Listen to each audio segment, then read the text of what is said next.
Good evening, everyone. It's now 6:30 p.m. and I will declare this ordinary council meeting of the town of Victoria Park open. And I trust that everyone can hear me all right. And I'm sure if you can't, I'll get some furious indication of your difficulties hearing me. Since I'm not seeing any indications, I'll proceed on the basis that everyone can hear me just fine. For the purposes of our meeting, I would now like to invite Deputy Mayor Anderson to do our acknowledgement of country this evening, please. Thank you, Mayor. Nang Jarapan Wujak Nunga Bujak, Yang Kenny Nija Bilia Barak. I am honoured to be standing on Wujak Nunga country on the banks of the Swan River. Nang Kadich Nunga Mort, Ken Kadik Nija Wujak Nunga Buja, Nang Kadich Niga Nija Nunga, Berda Ko, Yeye, Borda. Balpani Morak, Nunga, Karajan, Mort, Webuja, Yeye.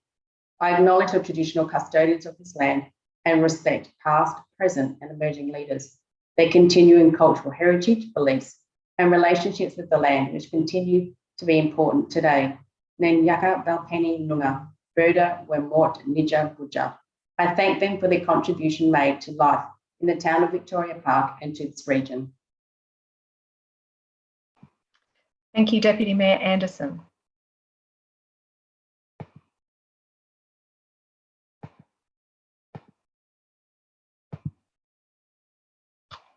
We'll now move to item 2 on our agenda, which is announcements from the presiding member.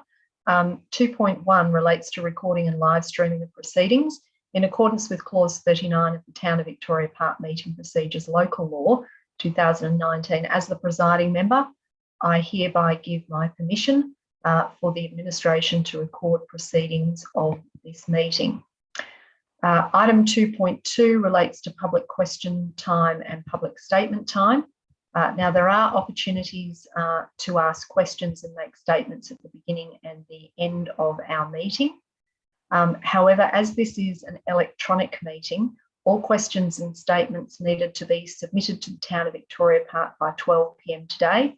All statements and questions so submitted will be read out by myself and I will call on others in the meeting to assist me when necessary to provide answers to those who have asked any questions. Our 2.3 is no adverse reflection, and in accordance with clause 56 of the Town of Victoria Park's Meeting Procedures Local Law 2019, elected members when speaking are not to reflect adversely on the character or actions of other elected members or employees of the town. I'd now like to turn to a couple of announcements and then give you a very brief Mayor's report from December last year through to February. Firstly, and officially, I would like to welcome everyone back for our first ordinary council meeting for 2022. Although it's fair to say that we didn't plan to be in a virtual meeting room for tonight's meeting, the community transmission of coronavirus that occurred in WA during early January and the ongoing uncertainty as case numbers began to increase resulted in me exercising the power in the local government administration regulations on 27 January 2022 to determine that this meeting should be held online, having regard to the public health emergency that continues to be in force in WA. My decision was made having regard to the need to ensure the safety and wellbeing of all elected members, town staff and the public, and an online meeting was the most inclusive method of achieving that objective. Now, on an entirely separate note, tonight will be the last council meeting of the town's Chief Financial Officer, Michael Cole, who leaves us at the end of February to take up a position in another local government. Mr. Cole was appointed CFO in June 2019, and it is fair to say it was a baptism of fire for him. The draft budget had already been prepared and amendments on budget night saw a reduction in proposed rates to a 0% increase for 2019 and 20. It was quite a first 4 weeks for him. Then 2020 changed the way we all work, and the town's financial management was more important than ever. On behalf of Council, I'd like to formally thank Mr. Cole for his enthusiasm and contributions to the financial management of the town, his advice to council over the years, and his participation as an executive leader within the town. His sense of humour will no doubt long remain in our memories, not to mention his knowledge of valves. We do wish him every success in all of his future endeavours. So thank you very much, Mr. Cole, and I know that he is with us this evening and will be participating, no doubt, in the meeting later on.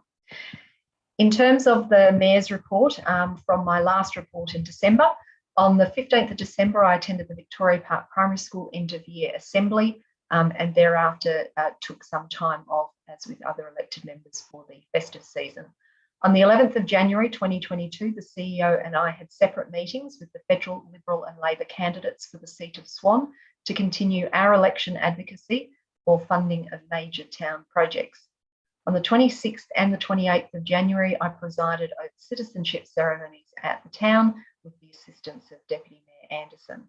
On 28 January, the CEO and I had our monthly meeting with Hannah Beasley, MLA, the member for Victoria Park, and discussed with her public health directions on COVID-19, as well as funding support for a number of town projects. Also on 28 January, the CEO and I attended a launch of the South East Corridor Council's Alliance Federal Election Advocacy Campaign to restore our rivers, where we're seeking a $10 million funding commitment from the major parties for the preservation and conservation of the Swan, Canning, Southern and Wollongong rivers, which run respectively through our local government areas of Victoria Park, Canning, Gosnells and Armidale. On the 8th of February, I joined the panel discussion at the town's business breakfast on Swan, along with the Chief Economist of the Chamber of Commerce and Industry in Western Australia, to reflect on the state of the economy, both at federal, state and local level. And that was an event well enjoyed by members of our community who were able to attend. On the 12th of February, I attended a Lunar New Year celebration for the traditional lion dance at the Vicinity Victoria Park Central Shopping Centre, and I thank the shopping centre's operators for inviting me to join them. And yesterday, the 14th of February, I attended the annual wreath laying ceremony for National Servicemen's Day, which was held at the Victoria Park South Perth RSL in East Victoria Park.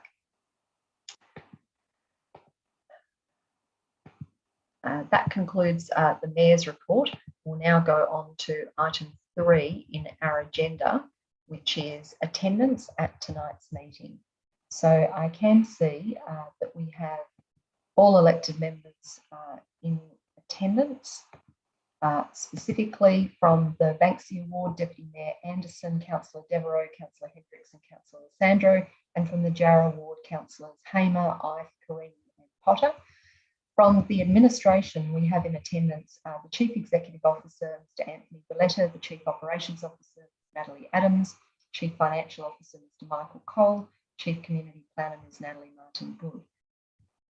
The Manager of Development Services, Mr. Robert Cruikshank, Manager of Governance and Strategy, Ms. Vana Brajanovic, the Manager of Property Development and Leasing, Mr. Paul Denham, the Coordinator of Governance and Strategy, Ms. Jasmine Bray, and our Minutes Secretary is Ms. Michaela Phillips. Now, those who are watching on live streaming or watching the recording of this meeting at a later date, you won't be able to see the members of the town's administration, because for the purposes of the virtual meeting, they are not revealing themselves, but are certainly present in the virtual room. Item 3.1 on the agenda, apologies, we have none. Item 3.2, approve leave of absence, we have none. Item 4 is declarations of interest. I'll now inquire from our Chief Financial Officer, Mr. Valletta, if we have any declarations of interest, please. Yes, Madam Mayor, we have one from Councillor Jessie Hamer for item 11.3, it's impartiality interest, and item 12.2, Councillor Peter Devereux, impartiality interest. Item 12.9, Councillor Peter Devereux, impartiality interest. Item 12.9, Deputy Mayor Claire Anderson, impartiality interest. Item 12.9, Councillor Bronwyn Ife, impartiality interest. Item 12.9, Councillor Jesna Karimi, impartiality interest. Item 12.9, Councillor Vicky Potter, impartiality interest. Item 12.9, Councillor Luana Lissandro, impartiality interest. Item 12.9, Councillor Wilfred Hendricks, impartiality interest. And item 13.1, Councillor Luana Lissandro, impartiality interest.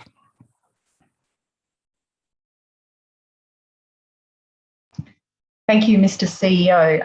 Elected members, if there are any of you who have any declarations of interest that you have not already made known, can you please ensure that you bring that to my attention before the item on the agenda comes up for debate and decision.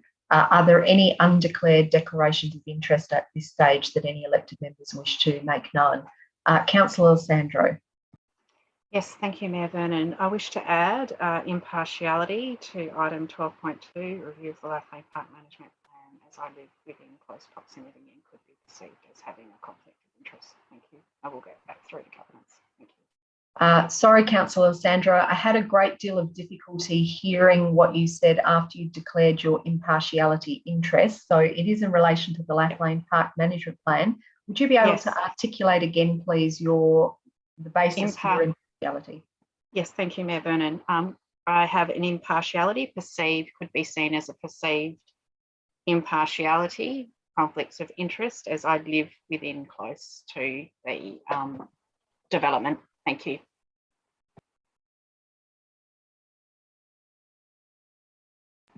Thank you, Councillor Sandro.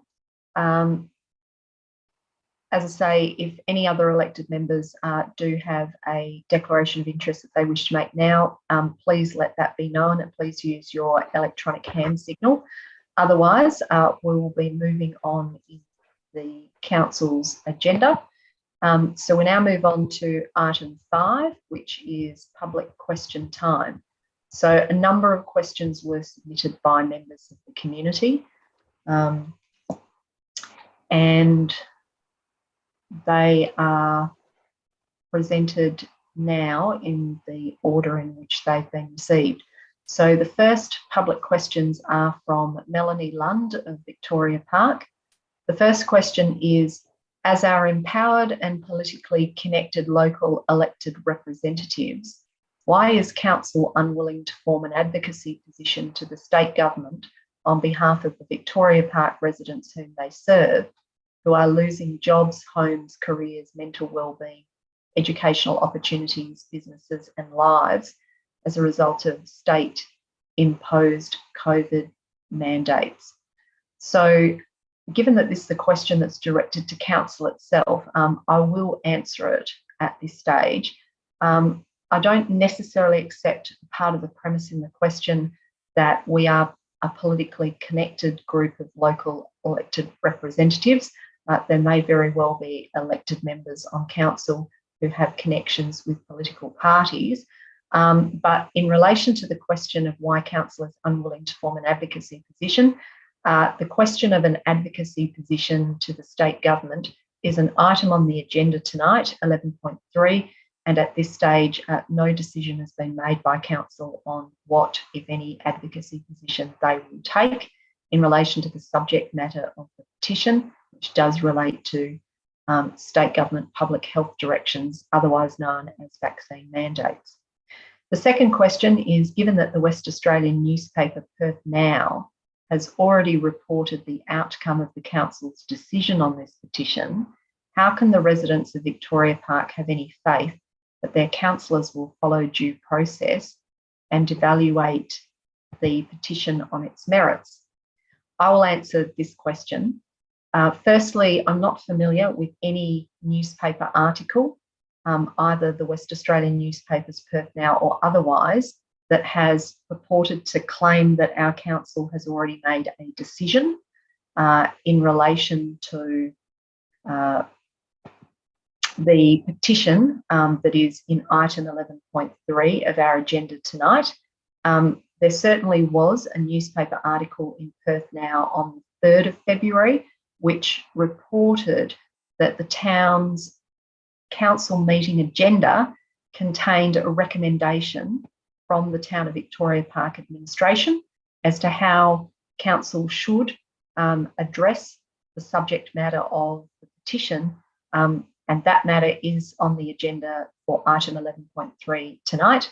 As yet, no decision has been made by this council as to whether it will accept the officer's recommendation or whether it will take a different view. So that is the answer to those two questions submitted by Melanie Lund. The next questions are two questions from Bill Raz of East Victoria Park.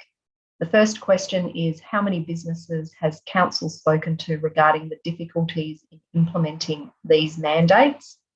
And secondly, why has council misrepresented the content of the petition, which was to form an advocacy position to the Premier rather than stop mandates? I'll direct that question to the Manager of Governance and Strategy, Ms. Bana Brajanovic.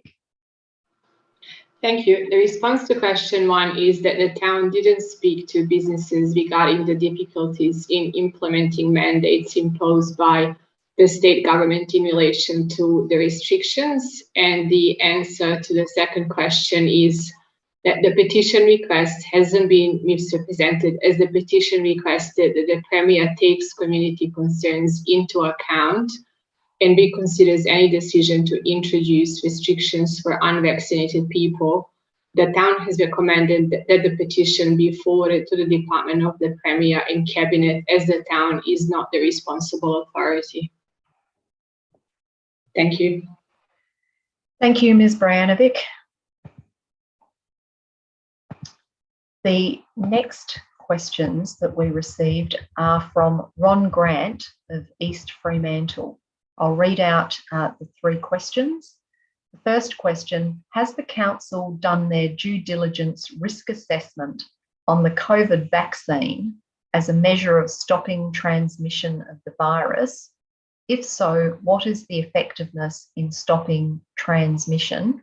Going to direct that question to the Manager of Governance, Ms. Brajanovic. Thank you. Local governments are not responsible for carrying out assessments on the COVID vaccine as a measure of stopping transmission of the virus. Thank you. Thank you. The next question from Mr. Grant, does the council understand their duty as a PCBU under the federal workplace law requiring them to provide a safe workplace? Direct that question to the Manager of Governance. The town has to follow the directions from the state government in relation to any COVID-19 restrictions.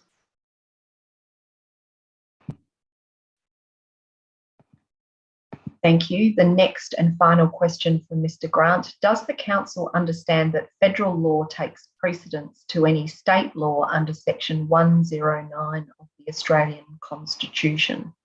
Direct that question to the Manager of Governance. Thank you. Same response as for the previous question, and that is that the town has to follow directions from the state government in relation to any COVID-19 restrictions. Thank you. Thank you. The next question submitted is a question from Dale Mcmillan of East Victoria Park. The question does contain somewhat of a statement. However, I will need to read the whole of the question, including the statement, so it can be understood. It appears that the council has misunderstood the intent of this petition.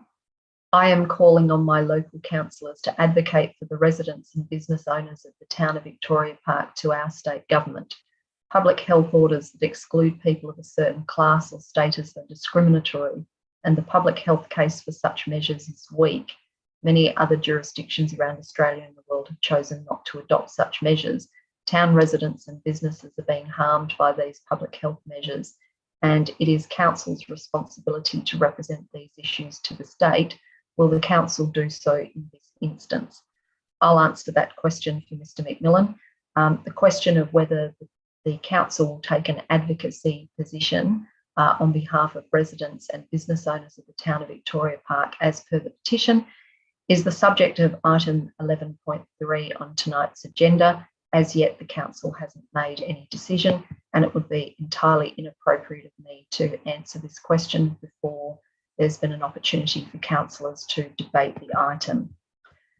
The next questions, there's a series of questions and they are somewhat lengthy, so we'll let everyone know there is some 9 questions and they are from Sue Coltrona of Lathlane. I'm going to ask these questions one by one and ask the town staff to answer them individually so that they can be more readily understood rather than asking for answers at the end. So the first question from Ms. Coltrona, what are the size, meaning diameter, height, weight and construction materials for the proposed telecommunication poles, and can the town please provide a visual example? I direct this question at this time to the Chief Operations Officer, Ms. Adams, unless she indicates she wishes Mr. Denham to answer. Ms. Adams. Thank you, Mayor Vernon. So Telstra have advised the dimensions of the proposed structure and they've confirmed that they have the full current antenna and equipment loading requirements for all carriers with consideration for future loadings. So we have provided by an earlier email a picture of that, a visual example, and just for clarity, the type is a 30-metre steel pole. The bottom diameter is approximately 2 metres and the top diameter is approximately 1.5 metres. The weight information is unavailable at this time. Thank you. Thank you, Ms. Adams. The next question is, please explain for each of the below if the town has investigated these as options for the telecommunication poles, and please explain, if so, why are they not considered as possible scenarios? If not, can the town explore each option and provide a report back to council? And the options are roof of the new ticketing entrance building on Lathlane Park, roof of the Lathlane Community Centre on Lathlane Place, roof of the toilet block at Coolbarty Park, and the existing light poles on Lathlane Park. So direct that question to Ms. Adams. Thank you, Madam Mayor. So the short answer is that the town has investigated each of those options that you stated for the telecommunication poles. Specifically for the first one, the roof of the new ticketing entrance building on Lathlane Park. The roof of the ticketing entrance building is actually lower than the height of the grandstand, and that does not allow for the same level of service coverage to be provided. The next part was the roof of the Lathlane Community Centre on Lathlane Place. So the Lathlane Community Centre is located close to a neighbouring school and was deemed to be inappropriate. C was about the roof of the toilet block at Coolbarty Park. Coolbarty Park is located close to a neighbouring childcare facility, and that was deemed not to be appropriate either. The existing light poles on Lathlane Park. So the existing light poles within the West Coast Eagles lease area, they were assessed and they were deemed not to be feasible as installations of telecommunications infrastructure would actually impact the maintenance regime of the towers, restricting access as and when required. The power that supplies the towers is also at its capacity, so any additional power needs would require an upgrade of infrastructure. Thank you. Thank you, Ms. Adams. The next question from Ms. Coltrona. What are the legal considerations if the leases are terminated early? Has legal advice been sought and provided? Direct that question to Ms. Adams. Thank you, Mayor. Legal advice has been sought by the town. So the Telstra lease does not expire until the 30th of June 2024, and the Vodafone lease does not expire until the 30th of June 2025. The leases cannot be surrendered prior to the lease expiry dates unless each lessee agrees. If the town seeks to terminate any of these leases prior to the lease expiry date without the lessee's agreement, then the town be liable for damages and may also be required by court order to perform its obligations under each lease. Thank you. Thank you, Ms. Adams. The next question is, are there any legal obligations or responsibilities for the town to provide telecommunication poles on Lathlane Park? Has legal advice been sought? Direct that question again to Ms. Adams. Thank you, Mayor. So this follows on from the last one, confirming that there was legal advice sought, but there are no obligations for the town to provide telecommunication poles at Laflane Park. However, in order to negotiate and secure agreement from Vodafone and Telstra to early surrender their leases, it is necessary to provide alternative sites for both Telstra and Vodafone that are acceptable to them. Thank you. Thank you. The next question is, the town's report on pages 6 to 7 indicates that if the new shared telecommunication facility is located on the replacement grandstand building, then Vodafone and Telstra become stakeholders in the building design and may impose criteria for the new building. How was this determined? Is this based on legal advice?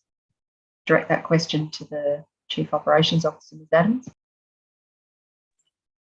Thank you, Mayor Vernon. May I request that you redirect that to Mr Denham? Yes, certainly. Request our Manager of Property and Leasing, Mr Denham, to address that question. Thank you, Madam Mayor. So we have obtained legal advice, and in order to negotiate and secure agreements from Vodafone and Telstra to an early surrender of their leases, it, as a matter of negotiation, will be necessary to provide alternative sites for Telstra and Vodafone, and the sites would need to be acceptable to them. If the replacement grandstand building were to be such an alternative site, it would have to be of a design that is acceptable to them and their design requirements for replacement telecommunication facilities. So it's a matter of negotiation. Thank you.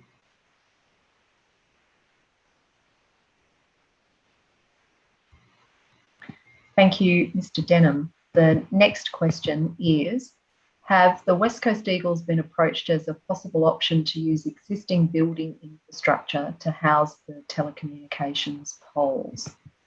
Direct that question to Ms Adams. Thank you, Madam Mayor.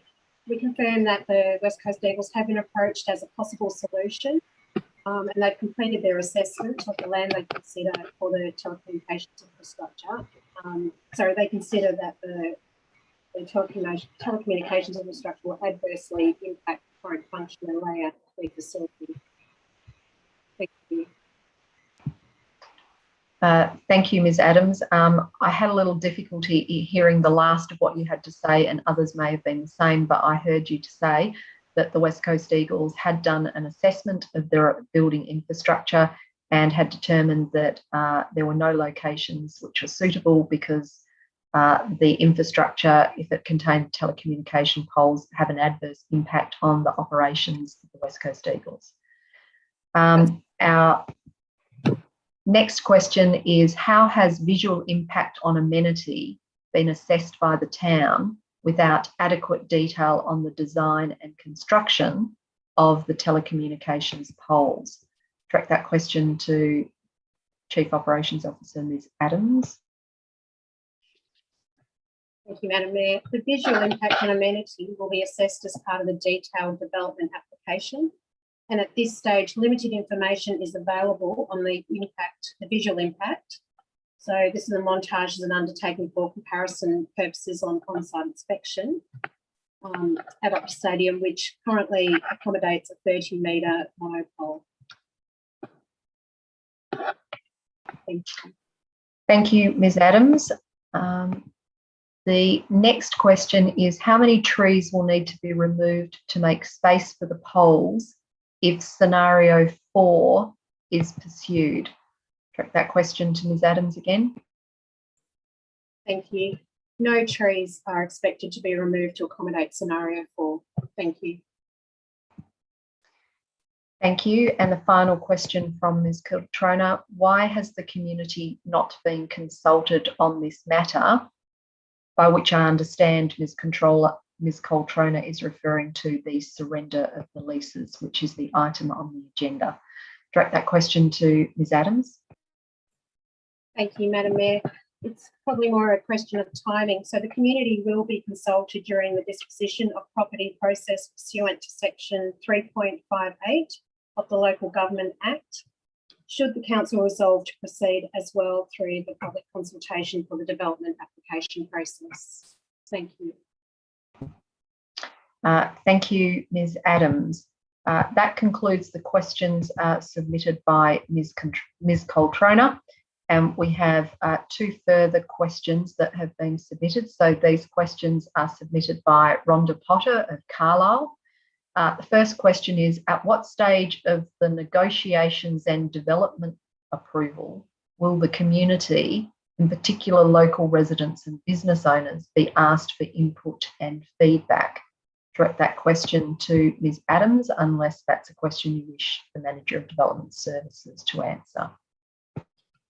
Thank you, Madam Mayor. I'll take that question. It's similar to the last question. So the community will be consulted during disposition of the property process pursuant to Section 3.58 of the Local Government Act, as well as through the development application process. Thank you. Thank you, Ms. Adams. And the second question from Ms. Potter is, with scenario 3, temporary site with Telstra and Vodafone relocating back onto the new building upon completion, direct leases between each carrier and the town, could I have some more information about why this is not a preferred option by the town staff?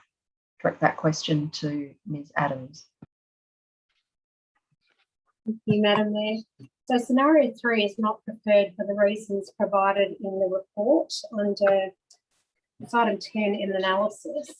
And generally, temporary cells where the telecommunications equipment is attached to a trailer, they're limited and they're used for situations not extending beyond usually a 6-month term to allow for limited levels of service coverage. Thank you. Thank you, Ms. Adams. That concludes the questions from members of the public that were submitted in accordance with the town's requirements for this electronic meeting. We now have a number of statements that have been submitted by members of the community, and I am going to proceed to read those statements out. So for elected members, these won't be displayed on the screen. You won't be able to see them.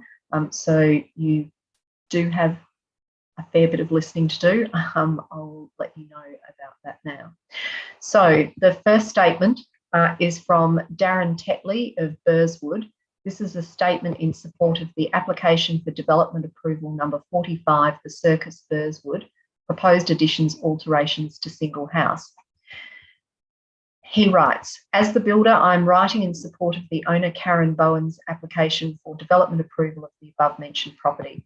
Firstly, I would like to address the only public objection submission and would note that my client intentionally engaged a design architect, Hervé Kelly, that was part of original design team for the Circus Burswood Precinct project.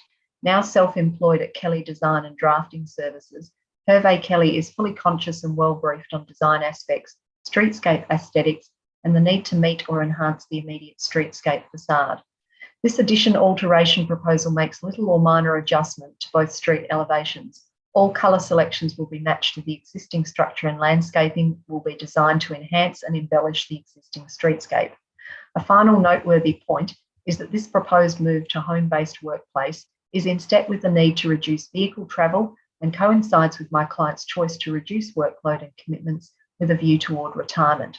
Mindful of this fact, I would suggest this addition alteration proposal is a positive move towards reducing traffic flow within the precinct, and I would encourage the city to unanimously support the application. The next statement is from Amy Cole of East Victoria Park, and Amy states, I'm a full vaccinated resident who does her best to shop and dine on and around the strip to stimulate the local economy and support my neighbours. I was incredibly disappointed to see that local town-run assets were recently given exemptions to some of the mandate requirements, proof of vaccine at Aqualife, for example, so that they can continue to trade and prosper unhindered by a reduction in traffic due to the mandates. Meanwhile, our local businesses are suffering from reduced turnover and the burden of having to police the mandates.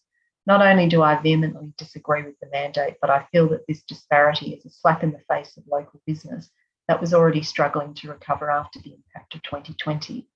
As the world begins to open up and mandates, including vaccine passports, are being dropped in countries like England, Denmark, Estonia, and to a lesser degree, Italy and France, we are imposing extra social restrictions on West Australians.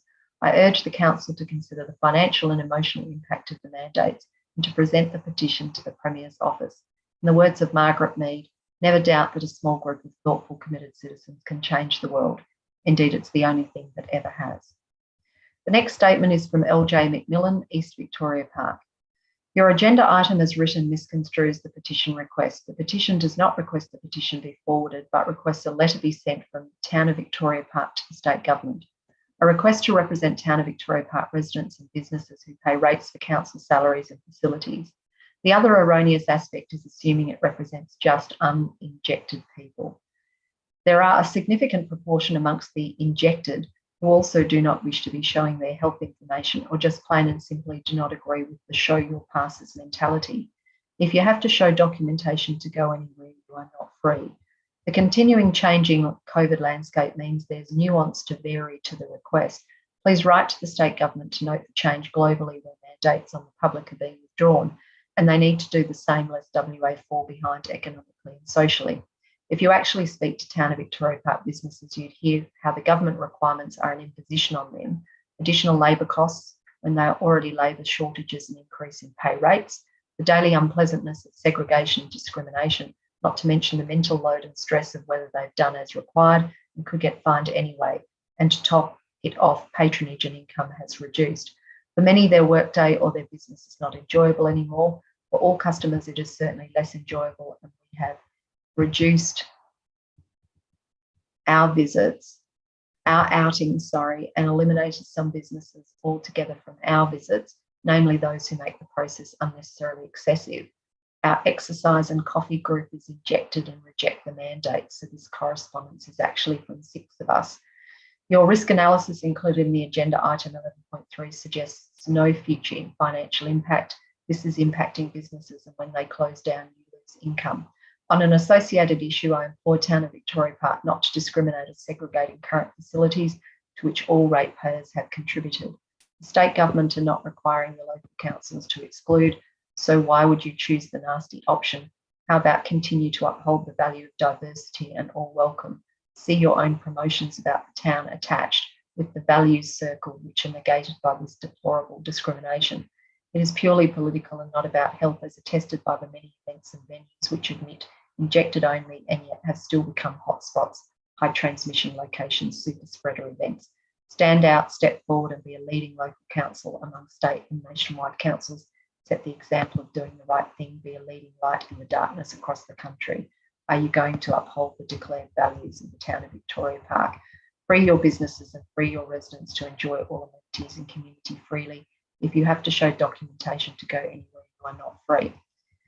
The next statement is from Sue Coltrona in Lathlane in relation to item 13.1.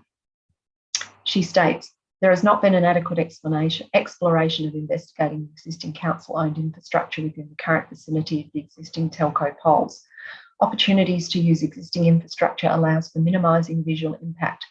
Some possibilities that need to be explored include the roof of the new ticketing entrance building on Lathlane Park, roof of Lathlane Community Centre on Lathlane Place, roof of toilet block at Coolbarty Park, the existing light poles on Lathlane Park, which were funded by government through a grant to the town, to name a few. Further, I think the town's administration need to provide evidence of what existing infrastructure could house the new Telco Polls. The information provided by the town's administration is lacking in detail around the size, diameter, weight and construction materials to make an adequate assessment of what could be considered alternative sites. The outcome of not providing a substitute telco pole has not been adequately canvassed and explained in the report. There are telco poles on privately owned land. Whose responsibility is it to find carriers to suitable location? Even if the town had reached the end of the lease, it is not clear as to the obligation thereafter to renew the lease or provide for an alternate site.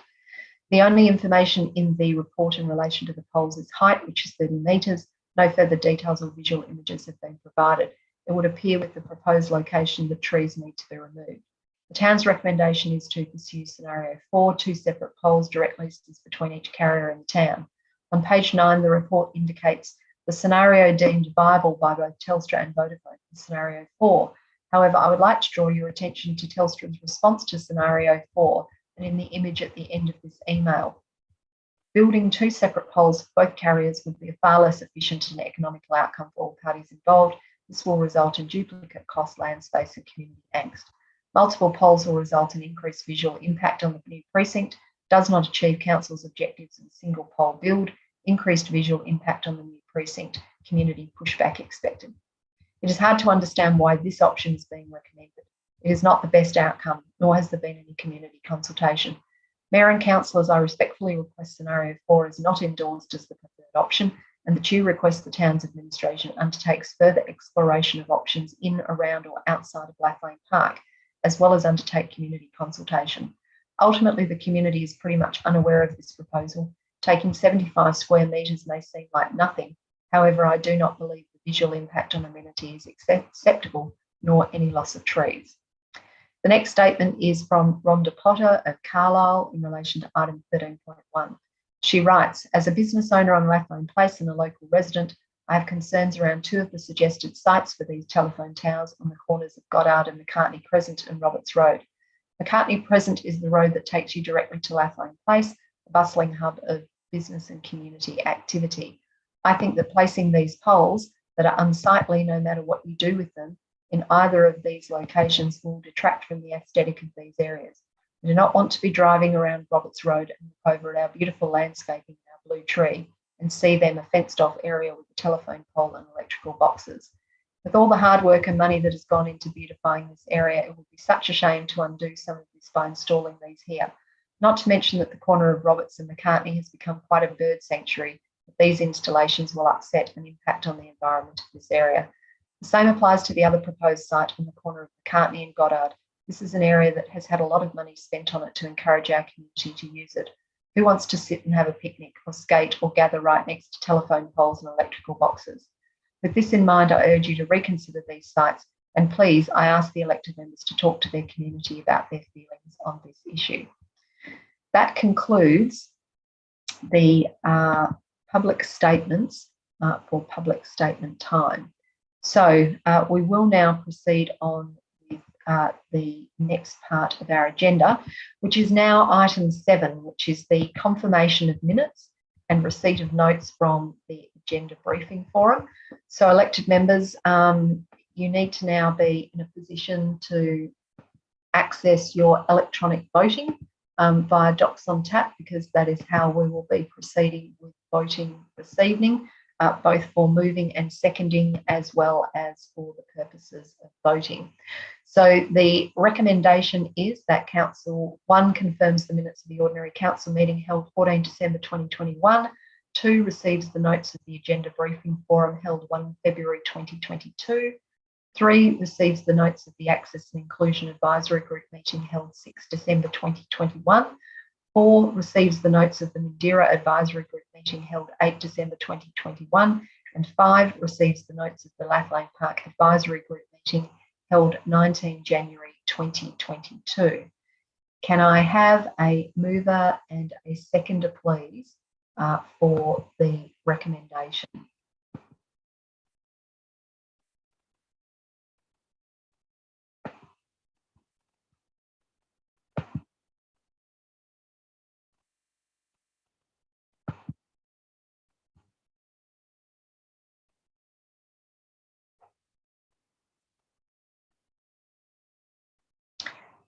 Moved Councillor Ife and seconded Councillor Karimi. Is there any dissent from elected members? And I will encourage you, if you have dissent, you can both use your electronic hand, but you can also interject and use your voice by turning the microphone off mute and let me know if you think I'm not getting the message quickly enough. So there being no indication of dissent to this item, I declare it carried unanimously. Next item on the agenda is item 8, presentation of minutes from external bodies. The recommendation is that Council receives the minutes of the Metro Inner South Joint Development Assessment Panel meeting held on 23 November 2021. Second, receives the minutes of the West Australian Local Government Association State Council meeting held on 1 December 2021. 2, receives the minutes of Tamala Park Regional Council meeting held on 9 December 2021. And 4, receives the minutes of Mindarie Regional Council meeting held on 16 December 2021. Can I call for a mover and a seconder, please?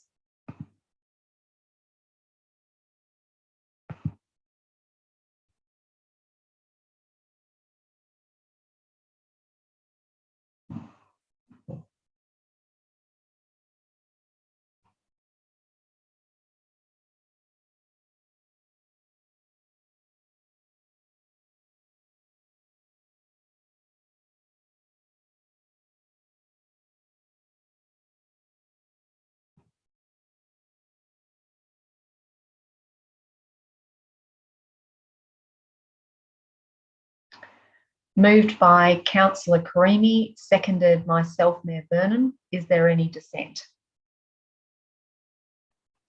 There being no dissent indicated from elected members, declare that carried unanimously.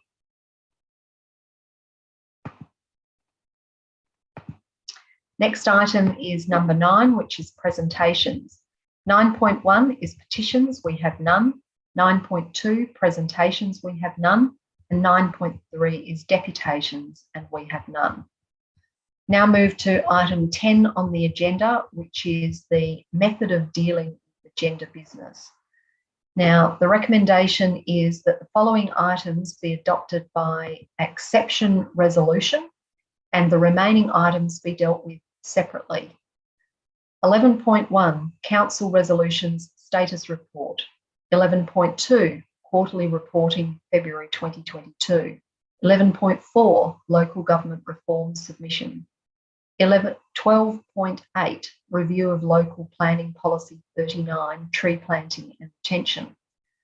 Item 13.2, Jirdarup Bushland Universal Access. Item 13.3, Review of Land Asset Optimisation Strategy and Options for Property to be Used for Social Housing. Item 13.4, Black Lane Zone 1, Additional Briefs to Progress to Concept Design. Item 13.5, Community Development Grant, Edward Millen Redevelopment Project. Item 13.6, WA Bike Network Grant and Supporting Budget Request. Item 14.1, Financial Statements for November 2021. Item 14.2, Schedule of Accounts for November 2021. Item 14.3, Financial Statements, December 2021. Item 14.4, Schedule of Accounts for December 2021. Item 15.2, Audit and Risk Committee Terms of Reference. Item 15.3, Compliance Audit Return 2021. Item 15.4, Cyber Security Audit Report. Can I call now, please, for a mover and a seconder for this item?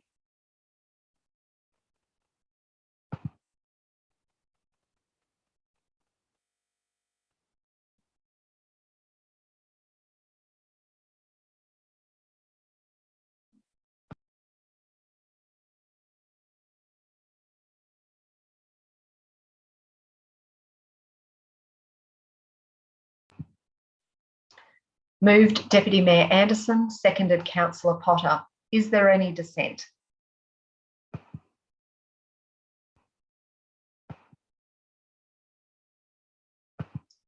There being no dissent, I declare that carried unanimously.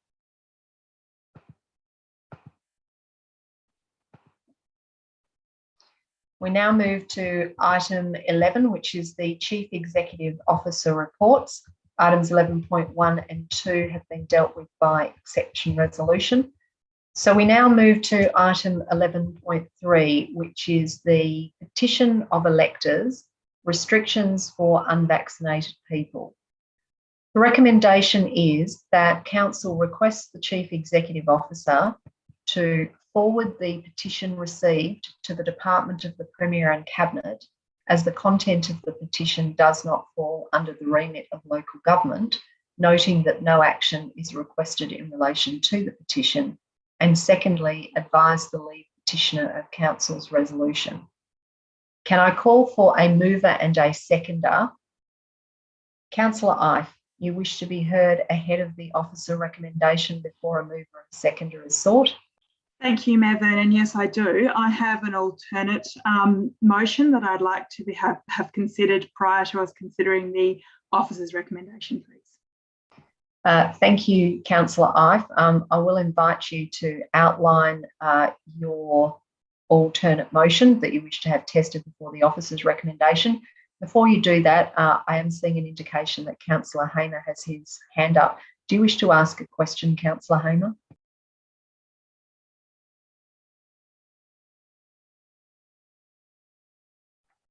Sorry, thanks, Mayor Vernon. I'm just trying to unmute. Am I able to also mention I have an alternative motion, or will I have to wait till after? No, Councillor Hamer, you're not at this stage.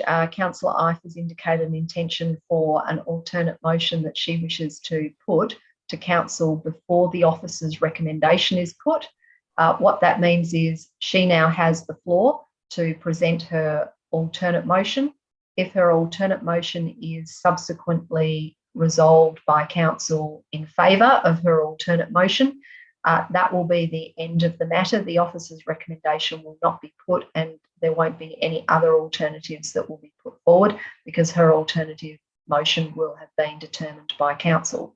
If, however, Councillor Ife's alternate motion is not supported by council and it is lost, then certainly another elected member who wishes to put forward a different alternate motion or to seek to put forward the officer's recommendation, I would call on them at that point in time.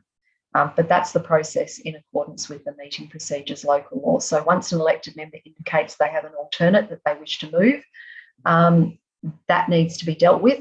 I am aware, for the purposes of those who are joining us and listening tonight on live streaming, that a number of elected members proposed alternates to the officer's recommendation. I received formal notice of 3 such alternates, and the meeting procedures local law does not contain any specific provision as to how to determine the order in which alternate motions are to be decided upon. In accordance with Regulation 110 subsection 1 of the meeting procedures local law, if there is no specific provision in the meeting procedures local law, a determination is made by the presiding member as to how to proceed.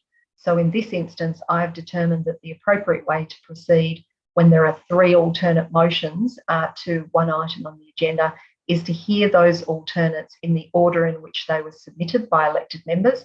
And the first alternate motion was submitted by Councillor Ife to me and to the town's Chief Executive Officer on the 4th of February this year, and subsequent alternate motions were submitted last week and yesterday.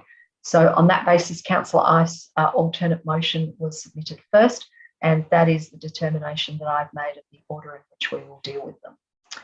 So having made that determination, Councillor Ife, if you would now like to outline first your alternate motion, and please wait till it comes up on the screen before we move to the reasons. Thank you. Will do. My alternate motion is that Council 1 takes no further action on the matters raised in this petition, and 2, requests the Chief Executive Officer to advise the lead petitioner of the Council's resolution. And I see that's up there, so I'll give my reason. My reason is that this petition relates to issues that are outside of the control of the Town of Victoria Park. Thank you, Councillor Ife. I can now seek a seconder for the recommendation.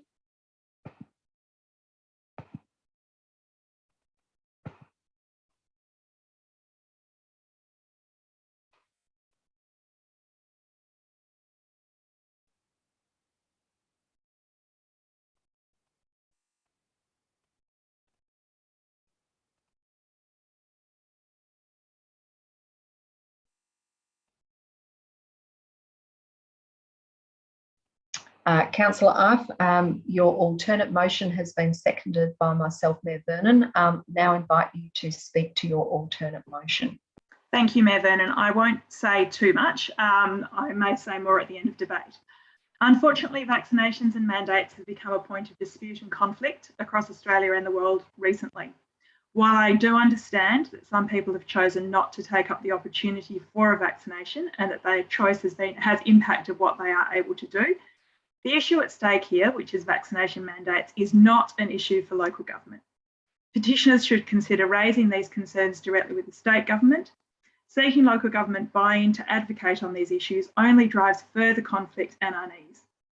Taking no further action on this petition does not prevent business owners who disagree from expressing their frustrations at the mandates, but we also have business owners who support the mandates too, and only 22 signatures does not tell us that there is support for a new advocacy position on the council's part at this stage.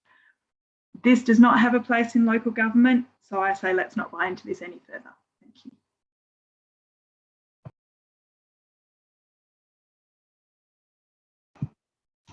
Thank you, Councillor I. As the seconder of your alternate motion, I'll also speak relatively briefly. My decision in this matter is informed by the role of local government. I agree with the content of the officer's report in answer to the petition that the imposition of public health directions, which many people in our community now refer to as vaccination mandates, is entirely a matter for the state government of Western Australia. They are responsible for determining what is in the public's best interests from a health perspective. They are also responsible for making any decisions to reconsider public health directions that they have imposed or chosen to issue for the benefit of the community.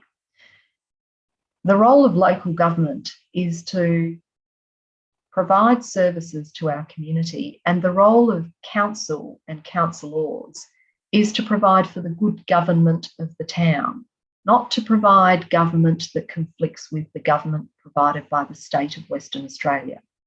Our role is also to oversee the allocation of the town's resources and to oversee its performance of the functions of the town. It is my view that no part of the role of local government is to assess the medical efficacy of COVID-19 vaccines, nor is it the role of local government to go out and conduct risk assessments and to ascertain the extent to which business owners are experiencing difficulties as a result of state government imposed mandates. There has been in the petition reference to the town's corporate values of inclusion and caring. Those are values to which the town holds dear. They were set by a former council who adopted a strategic community plan in 2017, and they remain the measure by which our behaviours are set. However, it does not mean that we are not being inclusive and we are not being caring if a decision is made not to take any action on this petition, which is exactly what the alternate motion says. The reality is that those people who have been trying to convey to the state government their opposition to vaccine mandates have turned their attention to local government on the assumption that elected representatives on local councils exist in order to advocate for their community to the state government of Western Australia. That is not true as a general proposition. Our role is to advocate to the state government for things that the town of Victoria Park needs in order to discharge its functions. And in this regard, no attempts, in my view, to link the town's corporate values to the subject matter of this petition would move the subject matter of this petition into the jurisdiction of local government. It is rightly a matter to be raised with the state government of Western Australia. There is a formal mechanism by which members of our community may petition the state government of Western Australia and have their petition presented in Parliament, where these very laws are discussed and debated on a regular basis. The person who is elected to represent the interests of the electors of the town of Victoria Park in relation to government public health directions is Hannah Beasley, the member for Victoria Park. And I encourage those people who continue to have concerns about the impact of vaccination mandates on their daily life and their businesses to contact Ms. Beasley, to seek her support, to put up a petition, to ask her to present it on their behalf, And that is the appropriate mechanism in which this matter should be dealt with. So for all those reasons, that's why I'm prepared to endorse the alternate motion. I do so because I do not consider the officer's recommendation is the appropriate one for us simply to forward a petition that was never addressed to the state government in the first place, but was addressed to this council asking us to do something. It wouldn't be appropriate to simply send that through to the state government with no request for action from them. So I encourage my fellow elected members to think carefully about the role that we perform on council. If we could listen to every single thing that our community brings to us and advocate on their behalf to other levels of government, we would no doubt be engaged 100% of the time in doing that. However, that isn't the purpose that we serve. The purpose that we serve is governed by our strategic community plan and by the corporate business plan and the work of the town of Victoria Park in relation to our own district, and not to vaccine mandates that apply to the wider population of the state of Western Australia.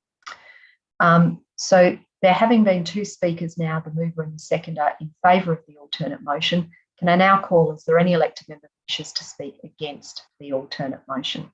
Councillor Hamer.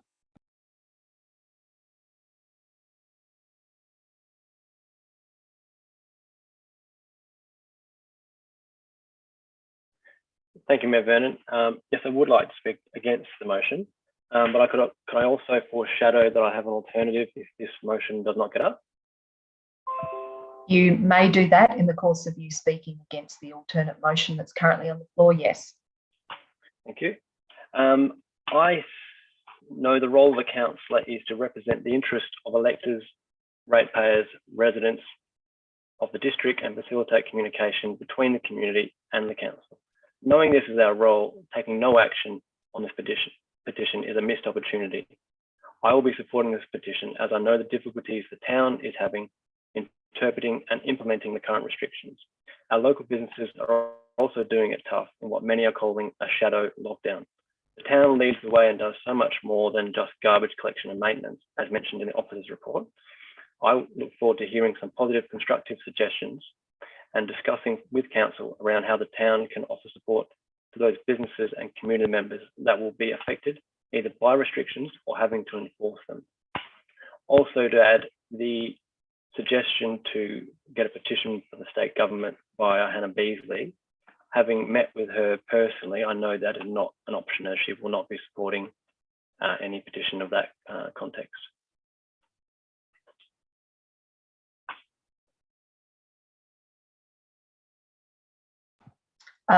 Thank you, Councillor Hamer. Did you wish to foreshadow what your alternate is if Councillor Ife's alternate motion is not successful? Because you indicated at the outset that you would like to do that. You do need to do that formally for us now. Yes, if I may. Thank you, Mayor Vernon. My alternative motion, if this motion is not successful, is that Council 1 takes consideration and the concerns and or impact of introducing restrictions for the unvaccinated people on the local business community when item number 12.5, Future of the Business Advisory Group from the OCM 14th of December 2021 is referred to Council for final determination at a later date. 2, advise the lead petitioner that no request can be currently made to the Premier as the concerns have not been outlined specifically. 3, Council will look at implementing any best practices learned from other local governments to support the community and business while we have community transmission and restrictions. Thanks, Councillor Hamer. Is there any elected member who now wishes to speak in favour of the alternate motion?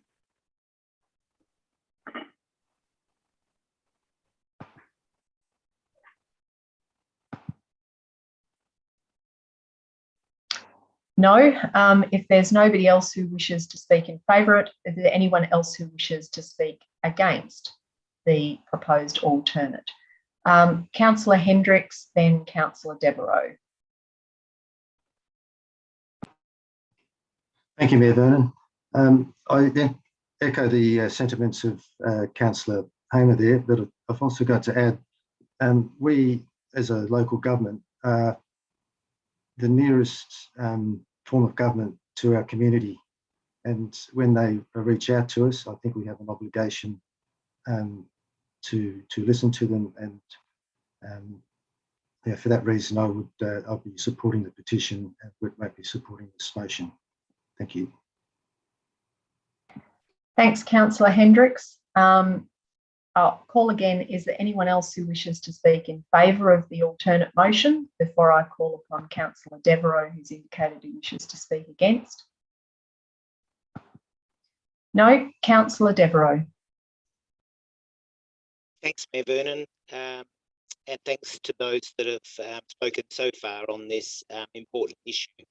I just wanted to raise my concern about the polarisation that issues around COVID are causing in our community. And on that basis, when I looked at the officer's recommendation, I felt that was quite prudent in the sense of taking on board and listening to the community, sharing that with the Department of Premier and Cabinet, but not requesting specific action, because I feel like the community needs to be heard, even if many of us take a different position. I also feel like the impacts of COVID are very broad for many people, for everyone, and we need to, as a council, try and respond to that as the best we can to everyone. And so in that sense, I don't support a proposal for singling out just around the mandates. I think it's more important to look at the impacts of COVID on the broadness of the community and the range of different groups that are severely affected by it. And business owners are one group in that category, but there are a number of other groups that are severely impacted, as well as the broader community. And I feel like that's where our emphasis should be. And in my view, for the council in the future, it will be useful to look at examples of resilient communities around the world that have found ways to tackle this issue in a way that looks at all of the impacts on all different groups and brings the community together around it. And that's why I won't be supporting this motion. Thanks. Thanks, Councillor Devereux. Councillor Sandro, could you indicate, are you wishing to speak for or against the motion? I have a further question. Thank you. Yes, thank you. Please proceed with your question. Thank you, Mayor Vernon. I just want to ask, at the ABF, it was indicated and asked a question, if we were to adopt the officer's recommendation, that the item would not be seen as endorsing the petition, but merely just presenting the petition to the state government. And that's one question. And the other question is, for clarity, the petition, when it was presented to council in December of 2021, my understanding is what it was addressed to the Premier, and was that the case? Thank you. Thanks, Councillor Sandro. Direct your questions to the Manager of Governance and Strategy, Ms. Brajanovic. Through the chair, yeah, this is just to forward the petition to the Department of Premier and Cabinet, and it is not asking for any further action to be taken. And sorry, can you repeat your question, Councillor Alessandro, your second question? Yes, thank you. My second question was, as I wasn't present, I was absent at the December OCM, when I went to listen to the live recordings, my understanding is that the petition was addressed to the Premier. It wasn't addressed to the state government. So I'm just wanting clarity that it was addressed to the Premier. Thank you. Ms. Brajanovic, and I think Councillor Lysandro, when you say addressed to the Premier, the petition is addressed to the Mayor of the town of Victoria Park. The content of the petition, as in what the petitioners have asked for, is that where you're referring to? The content of the petition refers to the Premier versus the state of Western Australia. Is that what you're trying to clarify? Yes, thank you. The content of the petition. Thank you. Thank you, Ms. Brajanovic. To the chair, yeah, the petition was addressed to the mayor, but the actual petition request states that council receives the petition requesting the premier takes community concerns into account and reconsiders any decision to introduce restrictions for unvaccinated people. Thank you. I'd like to know if it's possible if I could reserve my right to speak on the item. Thank you. I'd like to possibly speak after Councillor Potter. Thank you. Yes, Councillor Sandro, you can. However, I don't know if Councillor Potter is indicating that she wishes to speak by raising her hand or whether she's got a question, because I have asked twice already for councillors who wish to speak in the usual order. I was trying to follow the meeting procedures rules where we inquire of those who wish to speak for and then those who wish to speak against. And there being no other persons who'd indicated they wish to speak for, we went to against.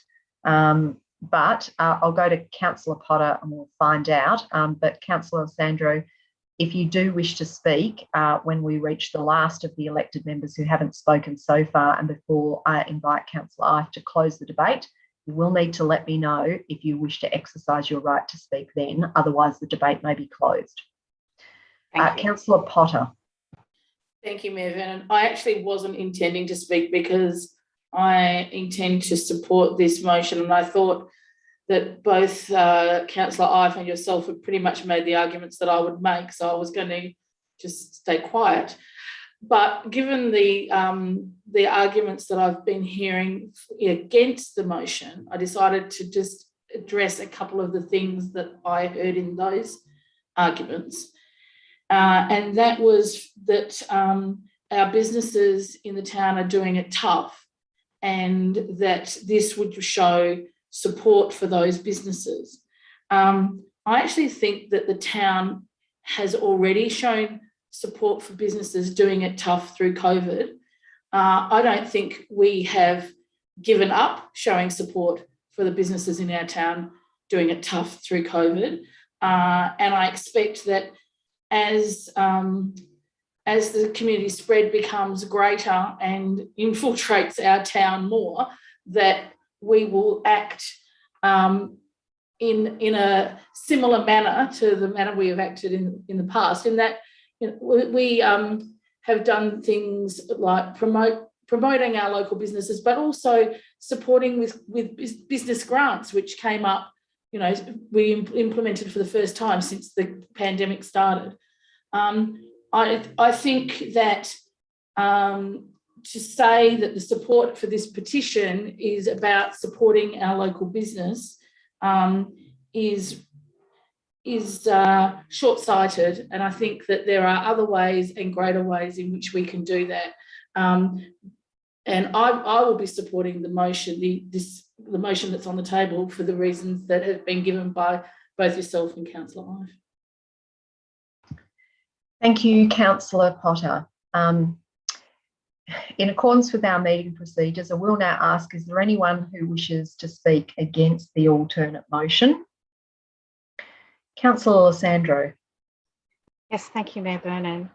After hearing the debate from the elected members, I will not be supporting the alternate motion, and the reason being is that I do believe that the officer's recommendation is appropriate, that it be forwarded on to the state government. I do take some, I do understand that we have supported local businesses with COVID recovery packages in the past, and I believe that we'll have to continue doing that. I think it is a polarising issue. Everyone wants to, I guess, once this virus gone, but the reality is that it's here. By not supporting this alternate, it's not that I'm not against vaccination. I believe that vaccination is important.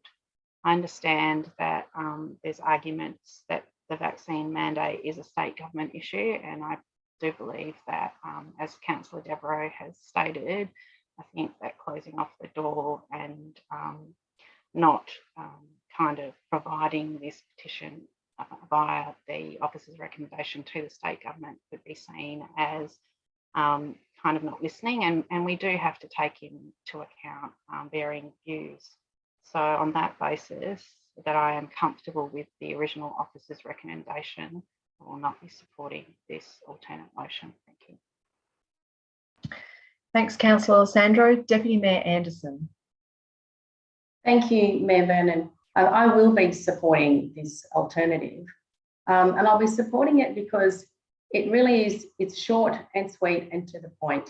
I think it's really important in this instance, which is impacting many people on many different levels, including personal and business, that we actually address that this is actually dealt with at a state government level. It is much more significant and it's bigger than what it is that we are able to do at this time. So the actual officer's recommendation to send this petition through, and if we did that, it's not in the format that the state government would receive. So it would end up filed under probably rubbish. So it wouldn't be heard. And at this instance, as a local government councillor, there are other options and other strategies that we can do. And we can hear that our businesses are struggling, as well as our community, and our vulnerable community are struggling. And those in our aged care facilities, those in our aged population, and people with disabilities in our community are also feeling very isolated and very much alone through this time. So we can actually utilise our opportunities in front of us to go through our business advisory group. And we've done this previously when we were struggling through COVID before with grants, as Councillor Potter said. So for me, I think it's really important that we take a positive stand on what we can do with our strategies and at that strategic level. But in this instance, with 22 signatures on this petition, I cannot support it, but I will be supporting this alternative. Thank you. Thank you, Councillor Anderson. Since we only have one other elected member who hasn't spoken, if you wish to let me know that you wish to speak, now really is the time, because I will shortly be closing the debate and going back to Councillor Ife. So, Councillor Karimi, would you wish to be heard? Thank you, Mayor Vernon. I was feeling left out, so I thought I probably should speak. Look, I have listened to everybody's sort of points of view and taken in the debate, and I thank you all for the sharing of all your views. I personally will be supporting the alternate motion on the basis of the points that Councillor Ife raised when she first spoke, and outlined her reason. Also on the basis of what Mayor Vernon had to say, I simply believe this is not in our remit as local government elected members.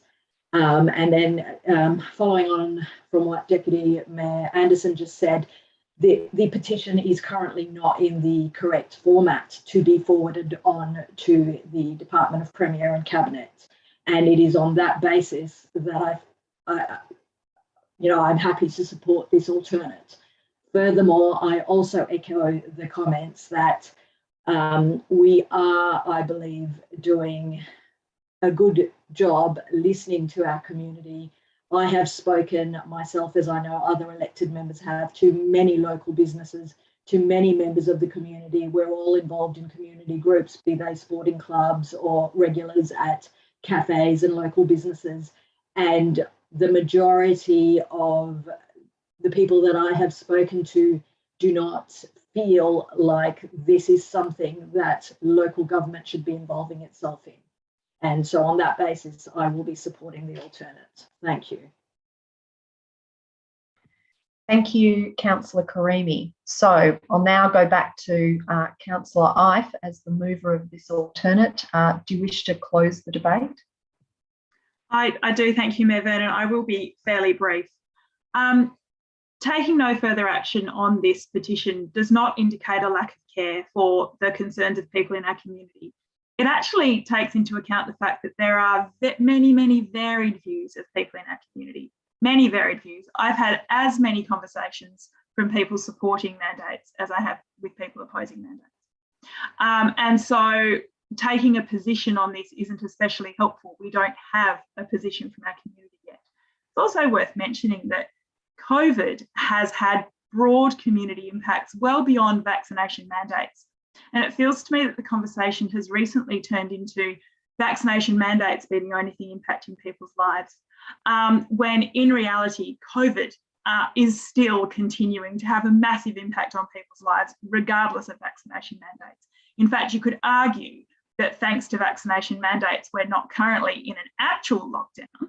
And so there is less of an impact on people's lives than we were experiencing in lockdowns last year.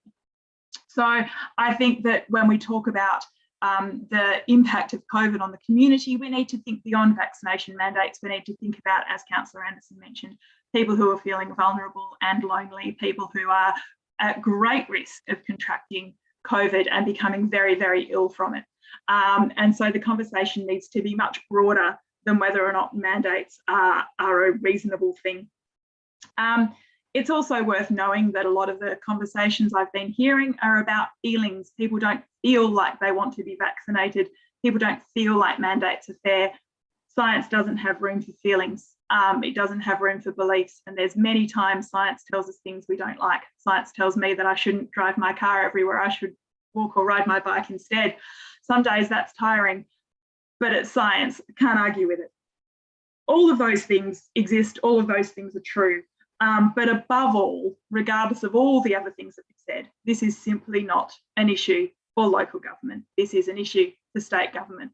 I love our businesses. I support our businesses. I spend money at our businesses. I listen to our business owners, but they have varied voices and we need to realise that. Thank you. Thank you, Councillor Ife. So now inquire, well, not inquire, but ask all elected members to please cast your vote in relation to the alternate motion.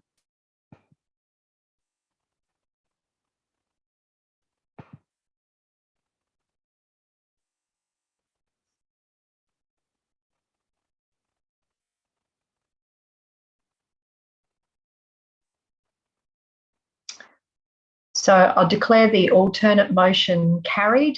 Those in favour, myself, Mayor Vernon, Deputy Mayor Anderson, Councillor Karimi, Councillor Potter and Councillor Ife. Those against, Councillor Lysandro, Councillor Devereux, Councillor Hamer and Councillor Hendricks. Thank you, elected members, for your considered debate on this topic. It certainly has been one that has inspired various different views, as Councillor Ife said, and varying different degrees of responses from members of our community. But the petition was presented, we did accept it, we've had a report from officers, and now we've had a debate as to the way forward for this council, and so the matter has been concluded. But again, everyone's voice has been heard tonight, so we appreciate all the contributions that you all made to this debate. Now we have concluded all of the items for 11, which is the Chief Executive Officer's reports, given that item 11.4 has been passed by exception resolution. We would ordinarily now move on to item 12, which is the Chief Community Planner reports. However, I am noting that the time is 7:53 p.m, so elected members have now been sitting for almost 1.5 hours. And I have determined that with online meetings, it is appropriate that we have a rest break at the 1.5 hour mark rather than proceeding to, say, the 2 hour mark, which we would normally do if we were in person. And for those who are curious about that change of approach, it is because when we are in person, individual elected members are able to get up and leave their seat in the chamber if they need to take a short rest break. Whereas when we are all online, it will be much more difficult for individuals to do that, and it is better that we all proceed to do that at the same time as each other.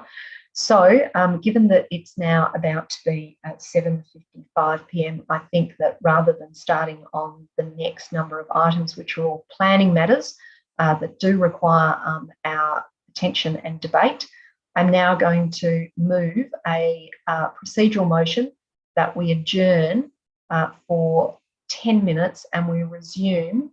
It will actually be at 8:05 p.m. Can I call, please, for a seconder for my motion that we be adjourned for 10 minutes?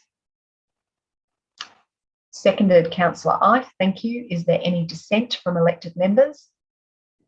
There being no dissent, declare that carried. Thank you. Elected members, if you could please remember to stop your video whilst you're away so that you don't see what activities go on in the background at your homes. And for those on live streaming, we will be back shortly. Thank you. It's at 7:55 p.m. We're adjourned for 10 minutes.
Okay, everyone. Well, it's now 8:05 p.m. and we're ready to resume. I'm getting an indication that we're now live with our recording, but noting that we still don't have Deputy Mayor Anderson back in the room as yet.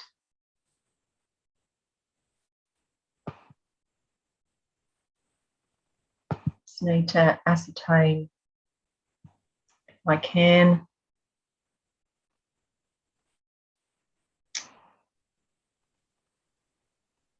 Where she is.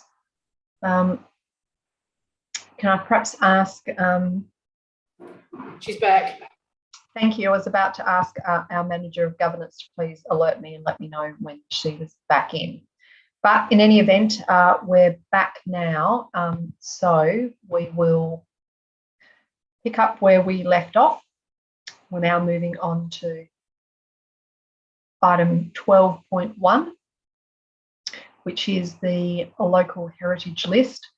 And the recommendation is that Council advertises the draft local heritage list at attachment 2 and the draft local planning policy 43 heritage list at attachment 3 for a minimum period of 30 days and in accordance with the requirements of deemed clauses 4 and 8 of the Planning and Development Local Planning Schemes Regulations 2015. Can I please have a mover and a seconder for this item?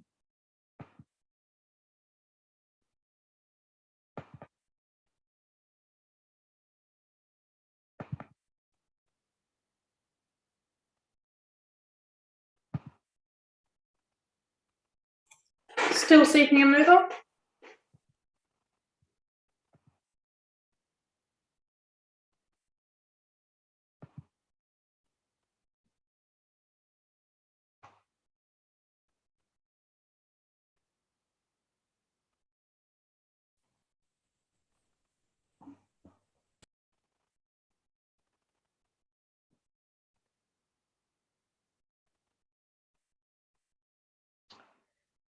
Moved myself, Mayor Vernon, seconded Councillor Hamer. Before I speak on this item, I do wish to move an amendment to the item, and I did circulate my amendment to elected members and the CEO quite late this afternoon, but hopefully governance will be in a position to display my proposed amendment on the screen. So my proposed amendment is to amend the recommendation to read as follows: that Council 1 advertises the draft local heritage list at attachment 2 and the draft local planning policy 43 heritage list at attachment 3 for a minimum period of 30 days and in accordance with the requirements of deemed clauses 4 and 8 of the Planning and Development Local Planning Scheme Regulations 2015. 2, requests the Chief Executive Officer to assess the Jerderup Bushland Precinct as a new nomination for inclusion in the heritage list. And 3, requests the Chief Executive Officer to investigate, as part of the consultation on the draft heritage list referred to in point 1 above, whether the following properties should be reconsidered for inclusion into the management categories listed below. A, 105 Berwick Street, Victoria Park to management category 1. B, Burswood Canal to management category 1. C, Kent Street Senior High School to management category 1. D, Victoria Park Hotel and Balmoral Hotel to management category 2. And E, the Somerset Street Pool to management category 2. I see that that is currently being displayed on the screen. So I'll now proceed with my reason. And this amendment reflects the responses from the town's administration, which is found in the further consideration section of the agenda report on this item, following questions that I raised at the agenda briefing forum. This amendment will ensure clear direction that these properties are the focus of the further investigation and allow for any necessary investigations into the potential recategorisation of the named properties to occur during the public consultation process. That should assist when the results of the public consultation come back to Council for final decision. Could I call please for a seconder for my proposed amendment?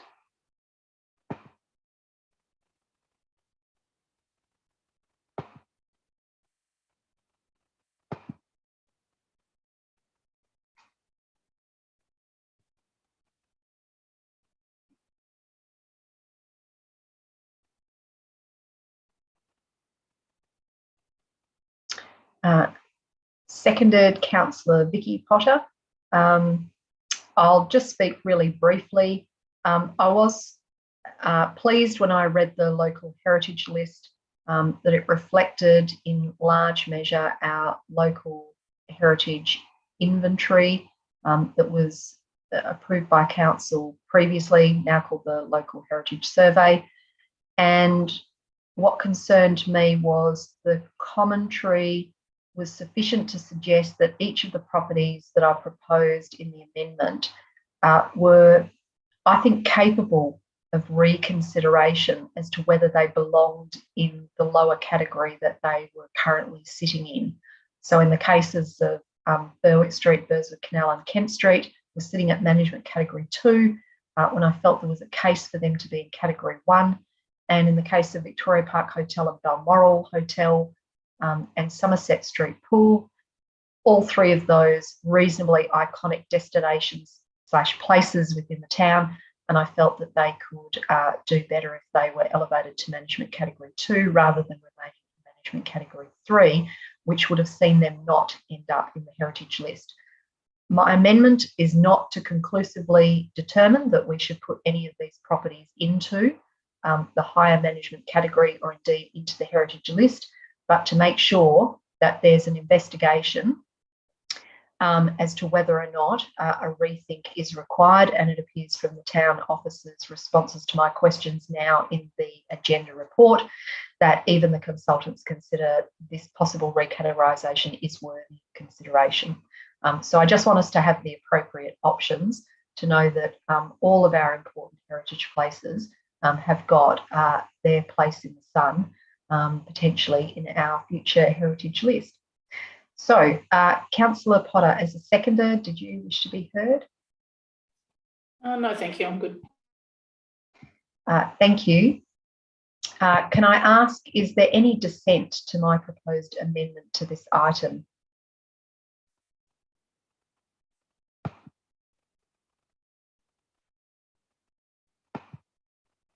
I'm not seeing any dissent, so on that basis, I will declare the amendment carried unanimously. Thank you. So we now go back to the substantive item. As the mover, I don't wish to speak and be heard on it further. Councillor Hamer, as the seconder of the substantive item, do you wish to be heard?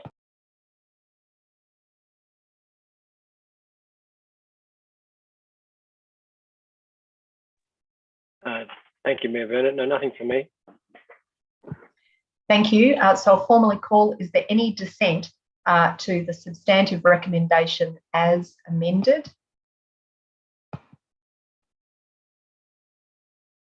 I'm not seeing any indication of any dissent from elected members, so I declare that item carried unanimously. Thank you.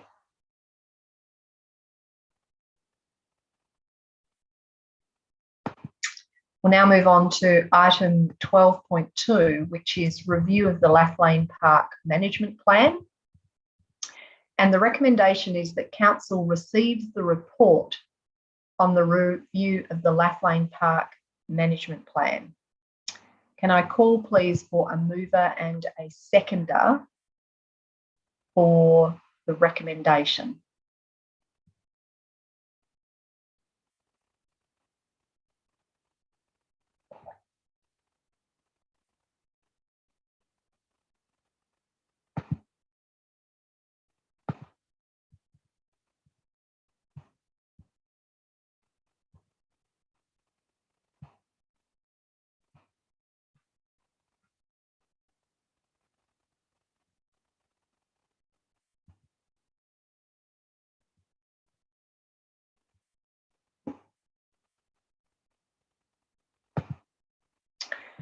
So, moved Councillor Devereux, seconded Councillor Hamer. Councillor Devereux, did you wish to speak to the item?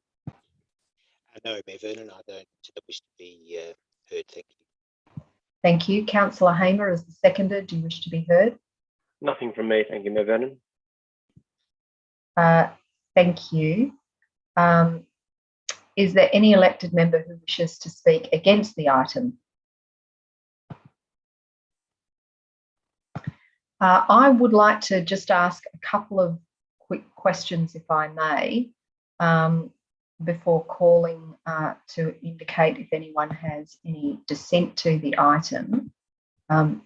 So in the in-brief summary, where it refers to a desktop review having been undertaken, which identified a number of matters that required attention, and it is recommended that a consultant be appointed to progress with stakeholder engagement, community consultation, and the preparation of an amended LPMP.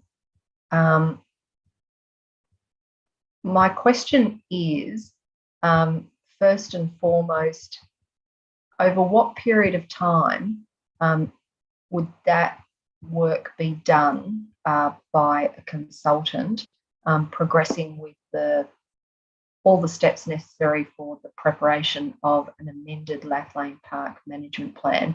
I direct that question to Mr. Cruikshank, the Manager of Development Services.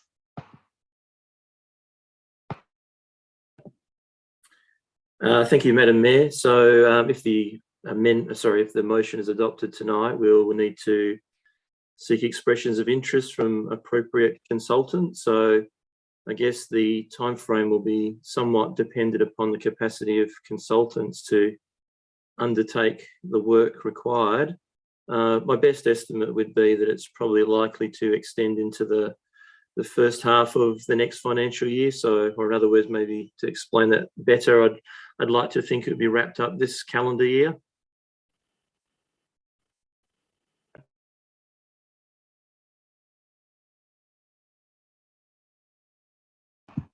Thank you. I don't have any further questions, so we'll ask formally, is there any dissent in relation to this matter?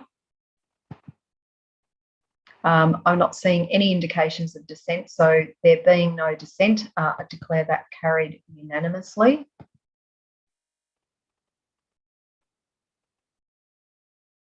We'll now move on to the next item, which is 12.3, which is an application for development approval at 950 to 952 Albany Highway, East Victoria Park. Development application for commercial building, childcare premises and educational establishment.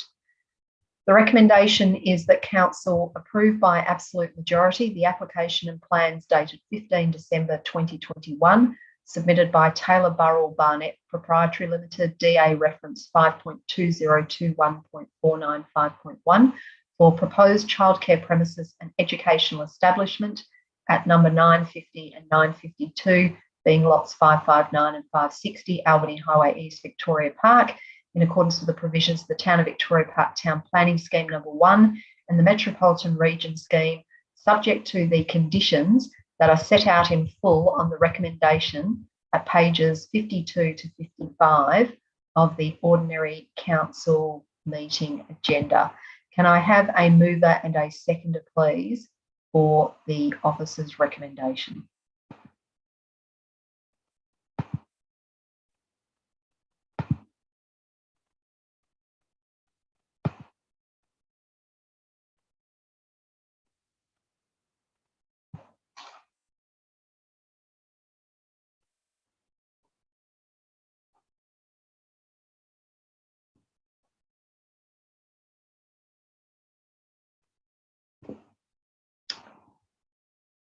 Moved Councillor Potter, seconded Deputy Mayor Anderson.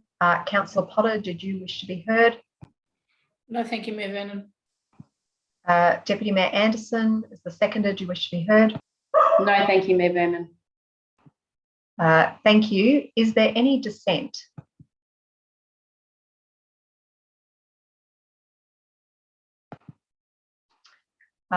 Councillor Hendricks, you either wish to indicate you have dissent or you've got a question. I'll go to you. Thank you, Mayor Vernon. I have a question on this one. It's to do with access to the property.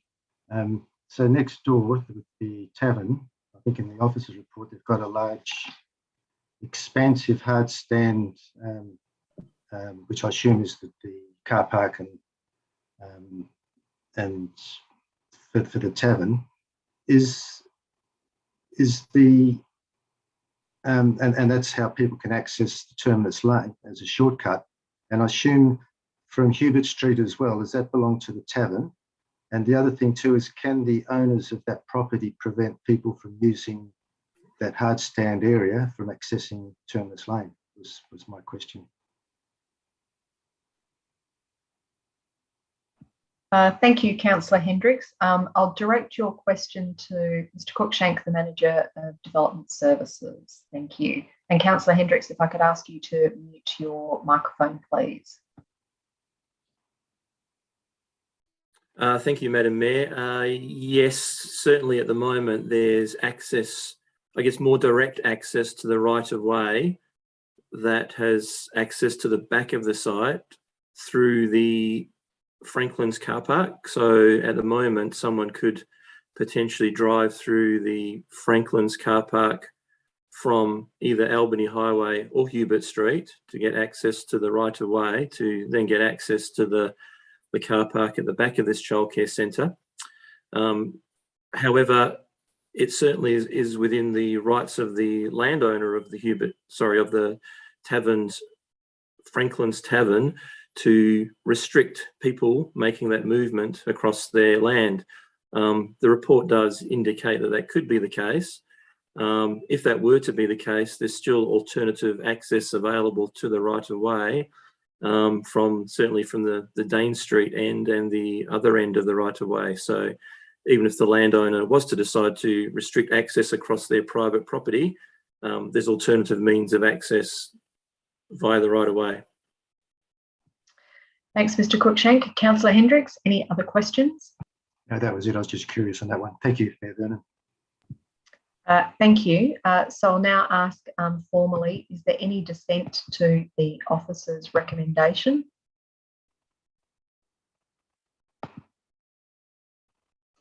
There being no indication of dissent, declare that carried unanimously. Thank you.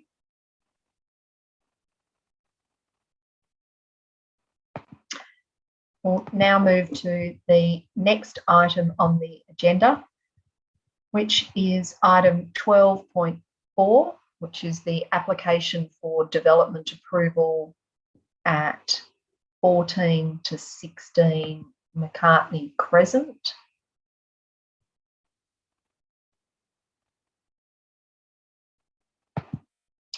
Which is in Lathlane, the proposed additions and alterations to educational establishment.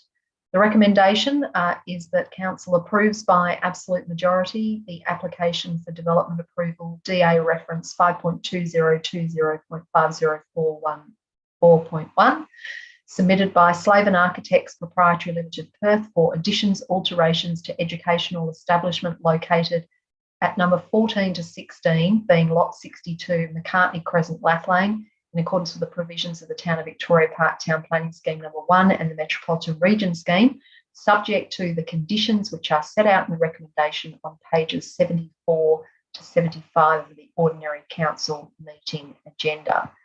Can I now call, please, for a mover and a seconder of the recommendation?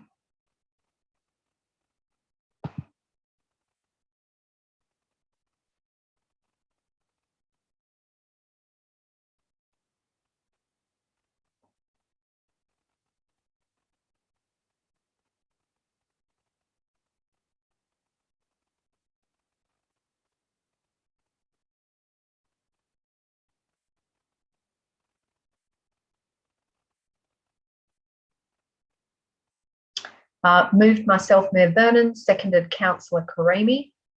Is there any dissent?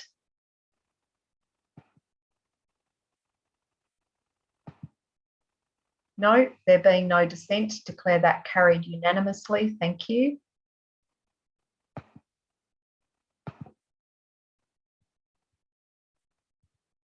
Item 12.5 on the agenda is the application for development approval 888 Albany Highway, East Victoria Park, proposed new commercial building, 2 restaurant premises.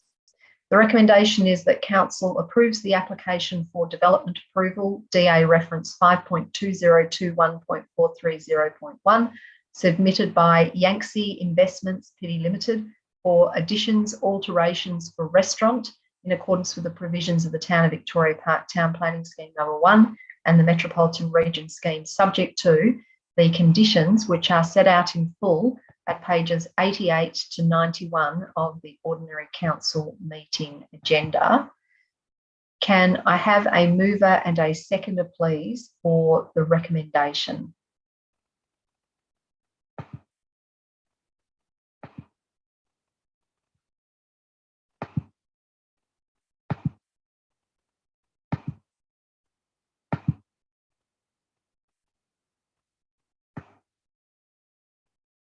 Still seeking a mover?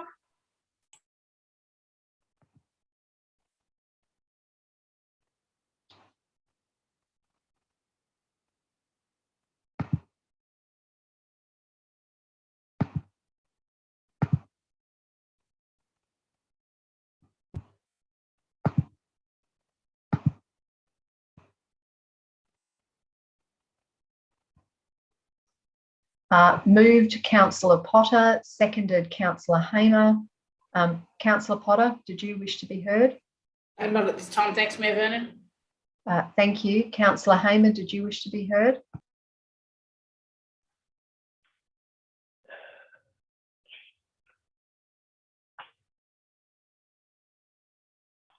Oh, thank you, Mayor Vernon. I marked up the mute button. Yeah, I want to speak against this motion just on the parking shortfall, which we went over in the ABF, and I wasn't convinced with the reply of the capacity that the car park had to handle such extra parking.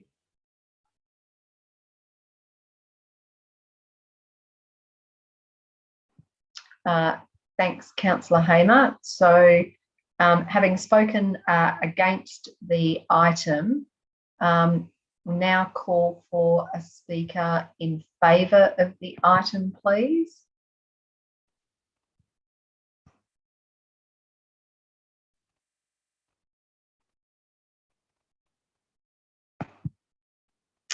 Councillor Hendricks. Yes, thank you, Mayor Vernon. I'm not in favour of it, but I just got a question, if I can ask first. By all means, proceed with your questions. Yep. So parking shortfalls is a big issue here. I was just wondering if the town had any plans in the near future to put a covering on the sand or the sump in Westminster Street, which is quite a large area. It could probably create quite a few more parking bays. I was just wondering if it's that far down the track, or is it going to happen soon? Thank you.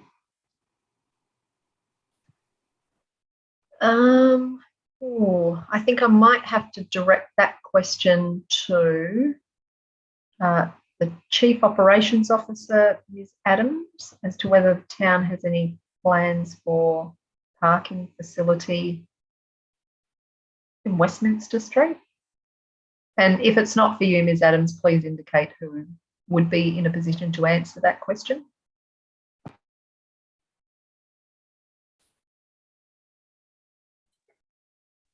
Thank you, Mayor. Just one moment, please.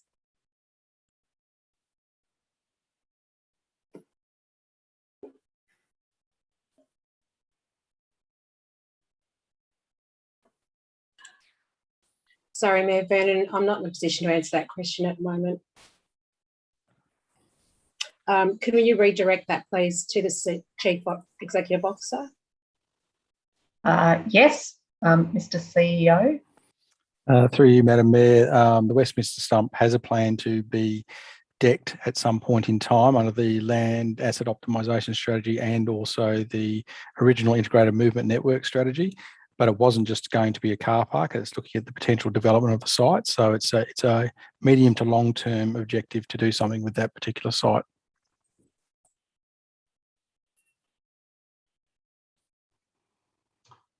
Okay, thank you. Councillor Hamer, Councillor Hendricks, rather, is there any further questions? Yeah, I did have one more question on this one. I see that there's two restaurants planned for it side by side. The one on the left there is, or basically the one on the left of the plans, doesn't seem to have any toilet facilities. Is is that normal, or can they get away with that scenario? I'll direct your question to the Manager of Development Services, Mr. Cruikshank.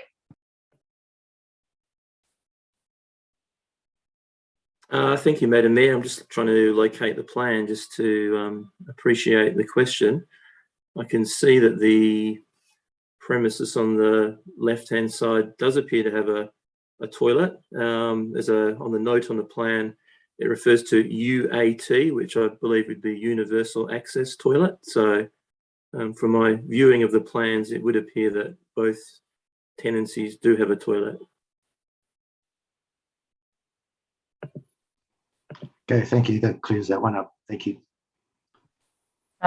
Thank you, Councillor Hendricks.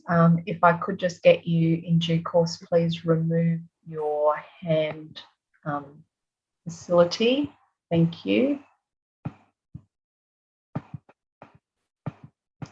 I had a couple of questions that I wanted to ask about this matter, and I just want to be able to bring them up. So I've got a number of questions. My first question is,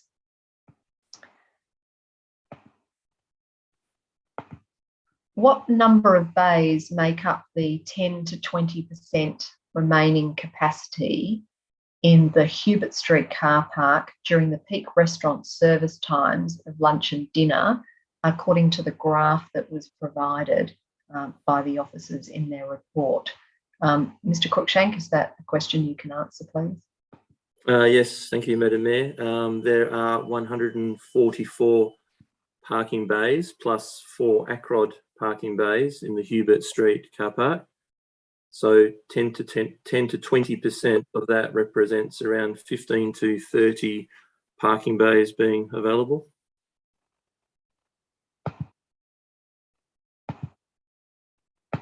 Thank you. My next question is, if we permit parking bay shortfalls on the basis that public parking is available nearby, but the town doesn't take any steps to increase the capacity of, say, public parking, how can council be satisfied that the objectives in Local Planning Policy 23 to make adequate provision of parking for various services, facilities and developments, and to efficiently manage parking supply and demand are actually being met?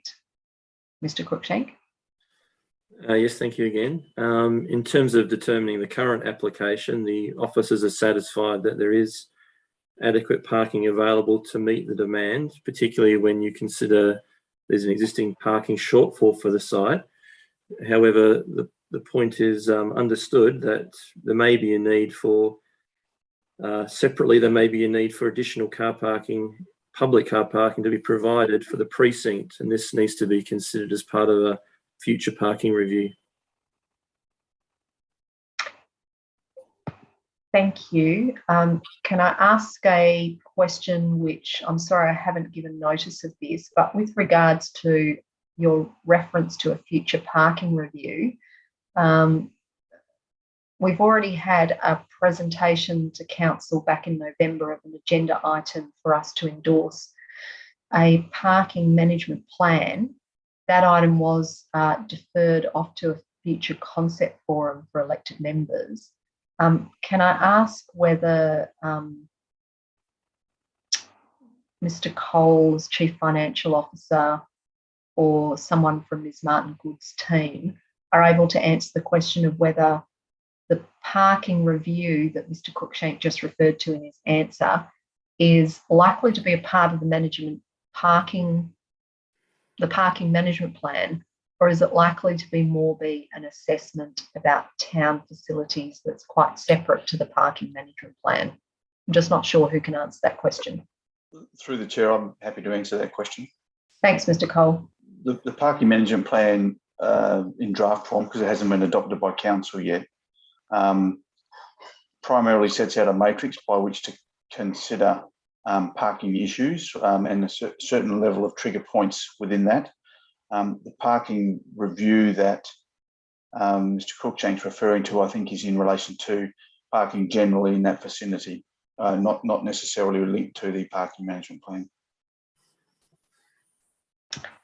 Thank you. Then in that case, I'll go back to Mr. Cruikshank. So in terms of your answer that the need for additional public car parking to be provided in this area would be considered as part of a future parking review, can you advise elected members, please, which service area of the town would carry out that review for parking facilities? Yes, Madam Mayor, the place planning team are intending upon taking the lead on that project. And just to elaborate a little bit further, my understanding is that parking review that I talk about is it's reviewing the applicable parking ratios that apply to all developments throughout the town, which I think I've indicated previously are somewhat onerous compared to other local governments, as well as identifying areas that might be available for future public car parking to be provided. And the work will also involve the preparation of what they call a cash in lieu payment plan, parking plan, identifying those areas where the town may be able to consider accepting cash in lieu payments. Thank you. My next question is, with regards to council considering a waiver using the deemed clause 77D of the planning regulations, can you summarise on what basis council can be satisfied that a waiver of the proposed parking bay should be granted by council? Mr. Cruikshank? Yes, Madam Mayor. There's a number of reasons that have been put forward in the report, including the proximity to public car parking generally, as well as the Hubert Street car park, and the site's access to public transport. In addition, beyond those matters outlined in clause 77D2 of the regulations, our report outlines other reasons for support. I think one important consideration that maybe hasn't been emphasised enough is the much improved streetscape outcome for Albany Highway that results from building a building right up to the street frontage as opposed to the large setback that currently exists. There's also other reasons include the changes to the planning regulations at a state level, which could otherwise allow this premises to be used in the interim for an alternative purpose and then change to a restaurant without any consideration of car parking. In addition to that, there's also the comments made in the report about the relative and more contemporary car parking rates applied by other local governments, which factor in the proximity to public transport and public parking.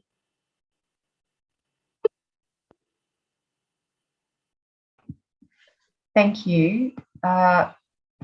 My next question following on from that is about our local planning policy 23.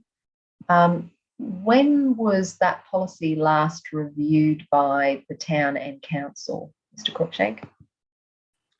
Yes, Madam Mayor, there has not been a comprehensive review of local planning policy 23. There's been some minor amendments only that have been made. And as I mentioned in my comments before, it is intended, subject to funding, that a review of that local planning policy take place in the next financial year.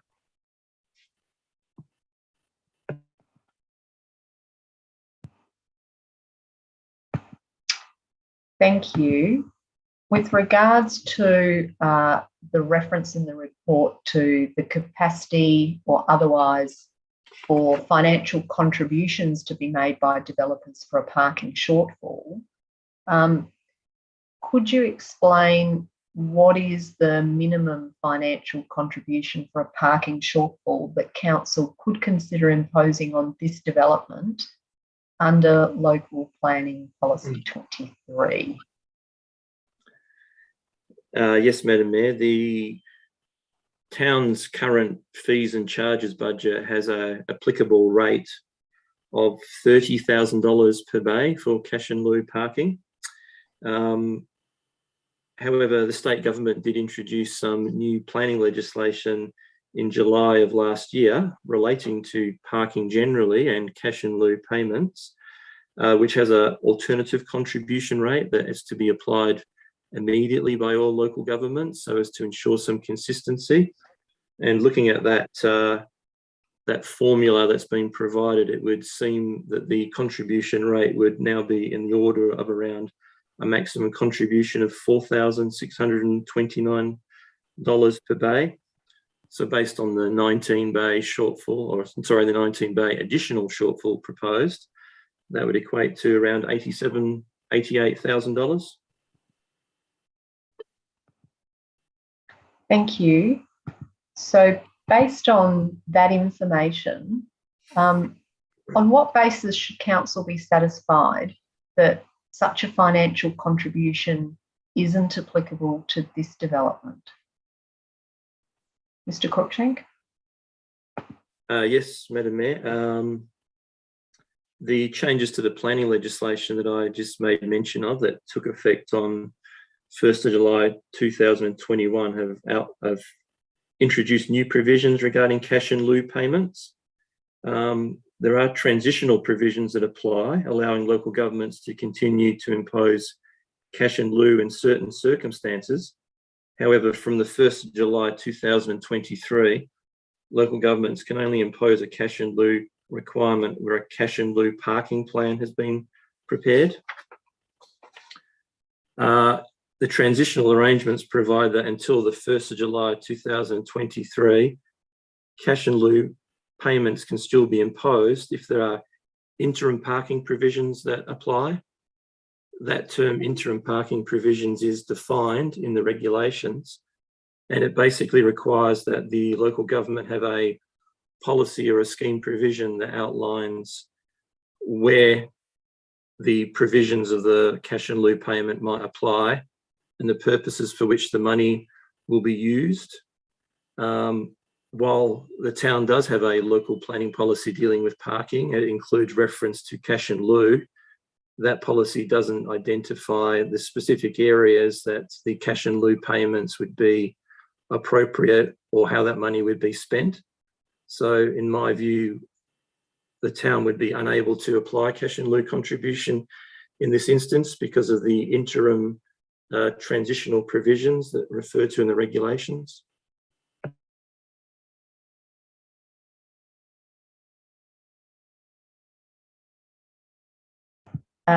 Thank you, Mr. Cruikshank. I appreciate receiving from you those detailed answers. That's all the questions that I had. Appreciating that I asked a number of questions. We'll now go back to the resolution that has been moved and seconded.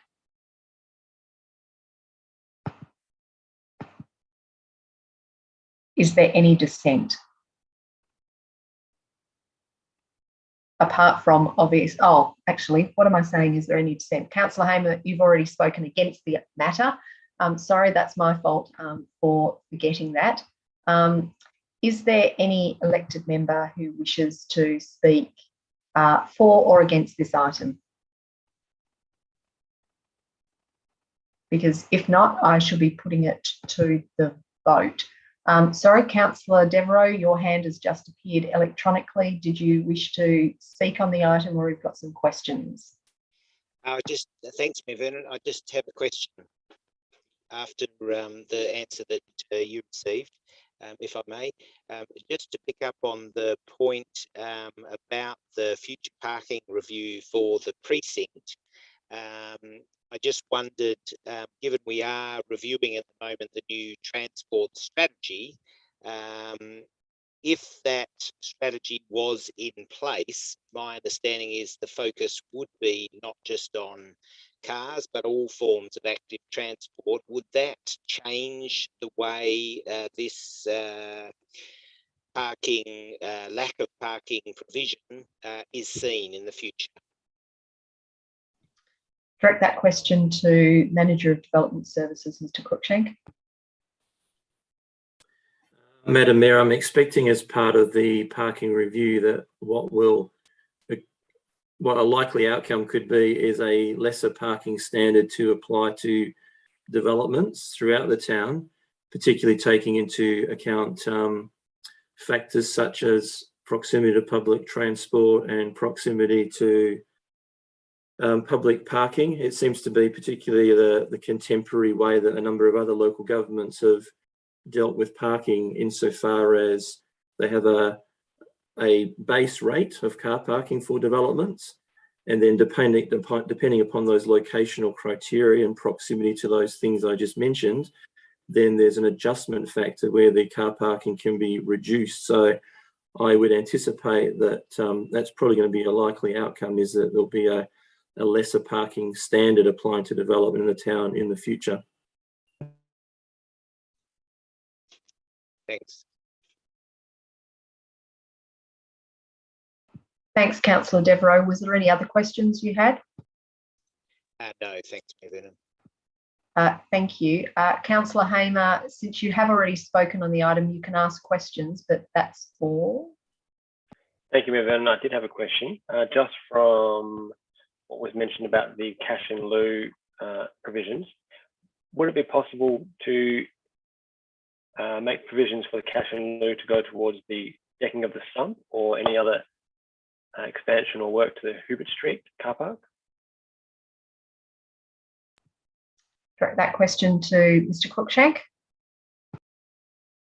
Madam Mayor, as I indicated before, is that to be able to accept a cash in lieu payment, there needs to be a plan adopted by council showing where the money is to be expended, or where the money is to be allocated to which particular facility and how it will be used. There's no such plan in a local planning scheme or a planning policy at this time. So my view would be no, it's not able to be imposed as part of this application, but at a future time when the council has adopted such a parking plan, then a contribution could be applied. Any further questions, Councillor Hamer? Yeah, just one more. Am I right in assuming that we are not able to retrospectively backdate any of those provisions if we did allow this shortfall in parking now? Mr. Cruikshank? Madam Mayor, that's correct. Can't be done. Thanks, Councillor Hamer. Councillor Alessandro. Yes, I have a question. Just in relation to, obviously, the CEO mentioned that the Westminster sub was a medium to long-term asset, and that it was looking for covering that, and to use that for possible other purposes as an land asset. I'm wanting to know if, and given that there are 144 bays in Hubert Street, is there provision of any further expansion or development of Hubert Street to provide extra parking? Thank you. Mr. Cruikshank, are you able to assist with that question, or is that one for someone else? Madam Mayor, someone else might be able to chip in, maybe Mr. Valletta. I think it's maybe been contemplated some sort of works to the Hubert Street car park, but I think it's just a talk. I don't think there's actually any facts to that. Mr. Valletta, maybe? I'll refer that to the CEO if he has anything to add. Madam Mayor, the same answer as before in regards to the Westminster sump. Both Hubert Street and Westminster are looked at being developed into something much more than what they currently are over time under the LAOS strategy, our land optimisation strategy. And because the parking or integrated movement network strategy in the past also related to the future needs of parking in certain locations, that would be incorporated into any development that we would actually undertake on those sites. Thank you. Just further on, is there a timeline for the Hubert Street car park site? Westminster is medium to long term. What's the case for the Hubert Street car park? Mr. CEO, to the extent that you can give any idea of a timeline? Madam Mayor, it will be the same. It's not in our long-term financial plan at this point in time, so it goes beyond the extent of the long-term financial plan, and I would class it a medium to long-term. Thank you. Thanks, Councillor Alessandro. So obviously we've had a number of questions on this item. Is there anyone who wishes to speak for the item, given that we've heard one person speak against the item?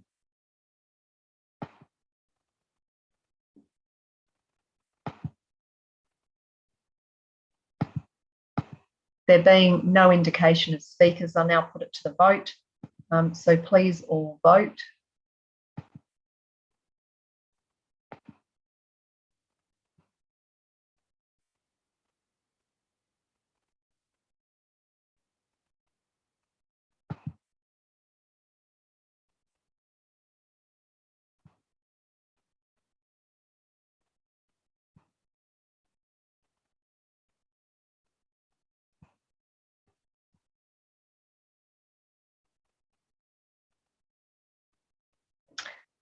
Declare that carried. Those in favour, myself, Mayor Vernon, Deputy Mayor Anderson, Councillors Sandro, Devereux, Karimi, Potter, Hendricks and Ife, and those against, Councillor Hamer. Thank you. We'll now move on to the next item on the agenda, which is item 12.6. So this is application for development approval number 45 for Circus Burswood, proposed additions and alterations. The recommendation is that council approve by absolute majority the application and plans dated 11 October 2021, submitted by Seacliff Building and Construction, DA reference 5.2021.477.1 for proposed additions, alterations to single house at number 45, being lot 112, the Circus Burswood, in accordance with the provisions of the Town of Victoria Park Town Planning Scheme number 1 and the Metropolitan Region Scheme, subject to the conditions that are set out in the recommendation at pages 107 to 108 of the Ordinary Council meeting agenda. Can I call please for a mover and seconder for the officer recommendation?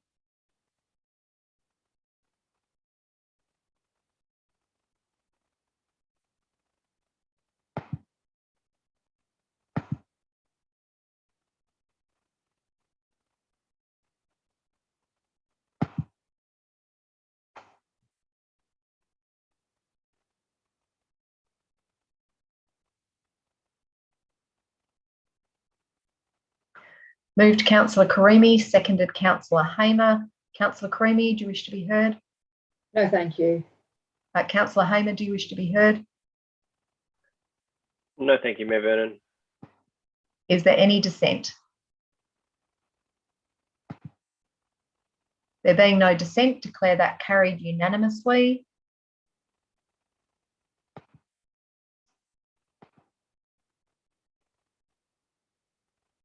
Item 12.7, retrospective approval for additions, alteration and signage, number 789 Albany Highway. The recommendation is that council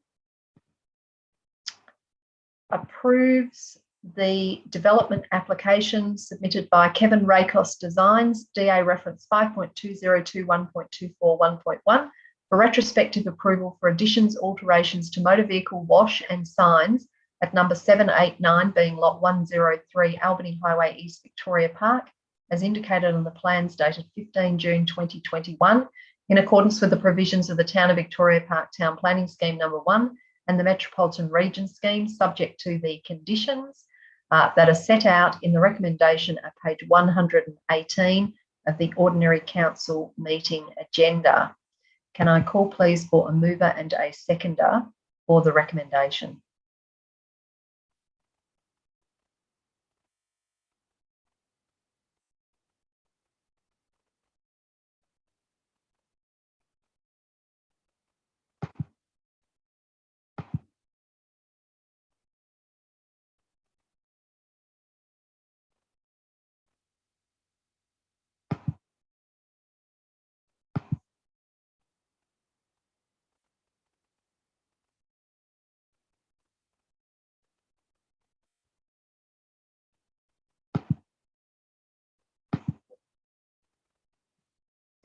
Moved Councillor Devereux, seconded Councillor Hendricks. Councillor Devereux, as the mover, do you wish to be heard? No, thank you, Mayor Vernon. Thank you. Councillor Hendricks is the seconder. Do you wish to be heard? No, thank you, Mayor Vernon. Thank you. Is there any dissent?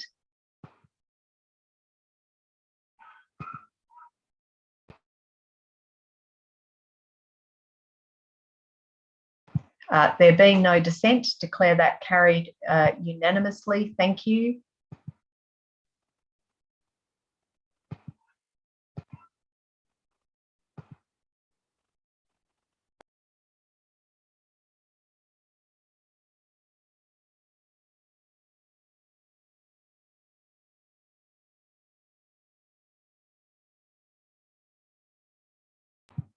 We've dealt with item 12.8, I believe, in the exception resolution.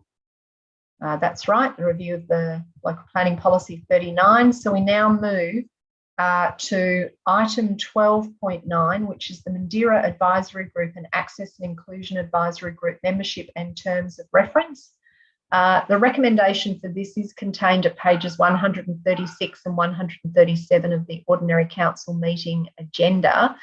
The recommendation is that Council appoints the following persons to the Madeira Advisory Group community member position: Amber Ugle-Hayward, Stephanie Ludekins, Jordana Rebeck and Gerard Ciro. Notes the following persons to be in reserve if a community member position becomes available: Shania Daniszewski, Nathan Curran and Andrew Dobos. Appoints the following persons to the Access and Inclusion Advisory Group: Tony Bardaro, Connor Mahadi, Ingrid Moore, Caitlin McLeod and Ian Salakis. And finally notes the following persons to be in reserve if a community member position becomes available: Jasmine Marshall, Sally Wilmot, Callie Hagdorn, Jade Wilson, Samantha Bowen, Emma Abbott and Syed Muzaffar Ahmed. And finally approves the updated terms of reference for the Madeira Advisory Group and the Access and Inclusion Advisory Group. Can I have a mover and a seconder, please, for the recommendation?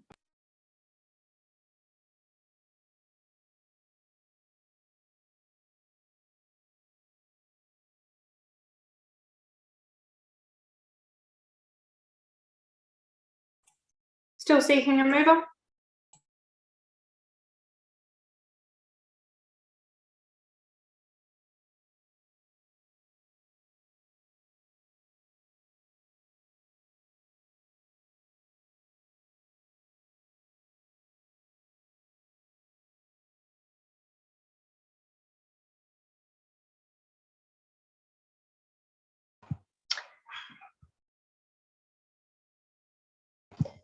Moved myself, Mayor Vernon, seconded Councillor Karimi. I don't wish to be heard. Councillor Karimi, do you wish to be heard? No, thank you, Mayor Vernon. Thank you. Is there any dissent?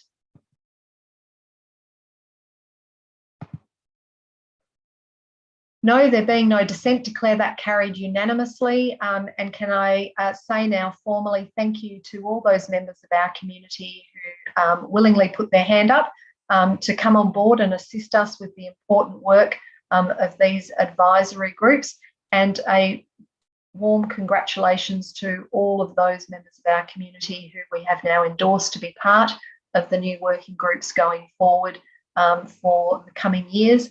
And to those persons who are in reserve, not to lose heart, because there may very well be opportunities for you to still be involved in these groups going forward. We now move on to item 13, which is the Chief Operations Officer reports. And the first item is item 13.1, surrender of Telstra and Vodafone telecommunication leases and proposed disposal of new lease area to Telstra. The recommendation is that Council notes that negotiations are progressing to secure the surrender of the leases on the part of the grandstand building lot 1 on diagram 26715 for Telstra Corporation and Vodafone Network, and otherwise the remainder of the recommendation, which is lengthy, appears on pages 143 and 144 of the Ordinary Council meeting agenda. Can I call now, please, for a mover and a seconder for the officer's recommendation?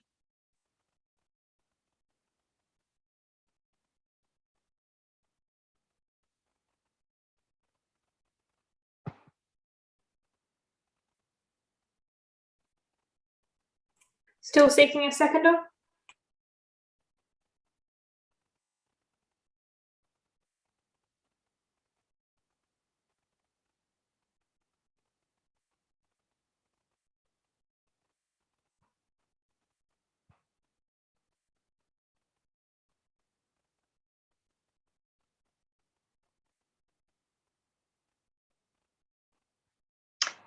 Moved myself, Mayor Vernon, seconded Councillor Hendricks. I don't wish to be heard in relation to this matter. Councillor Hendricks, do you wish to be heard?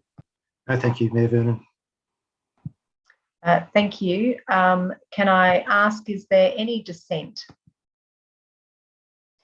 I see some hands up. Can't quite determine whose hand up electronically was first.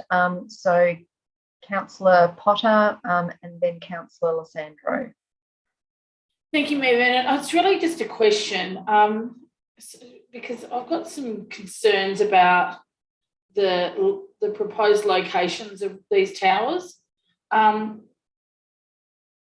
recommendation, and I've read it numerous times, tried to get my head around it. The recommendation at point 3 and point 4, similar wording, requests the Chief Executive Officer to provide a further report to the May 2020 Ordinary Council meeting to consider a telecommunication lease on part of Lot 1 on diagram 26715 with Telstra Corporation Limited or its nominee, and then part 4 is the same, but with voted known. Is that saying that is the only location that we are considering at that point, or will there be other opportunities to consider other locations? Is kind of my first question, and then I may have other questions after that.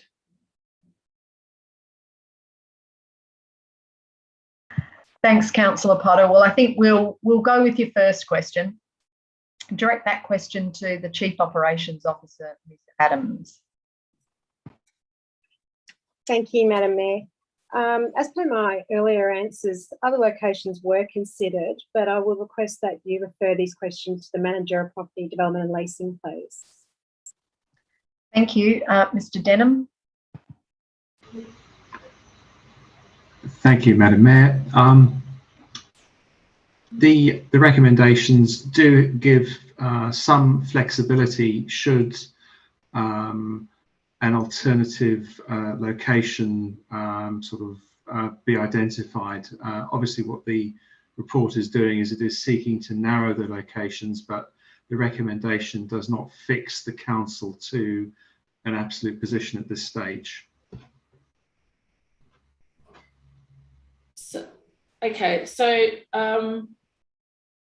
My second question is, was consideration given, particularly when looking at the site for the Vodafone Tower, which is on the corner of Roberts and McCartney, I think, because that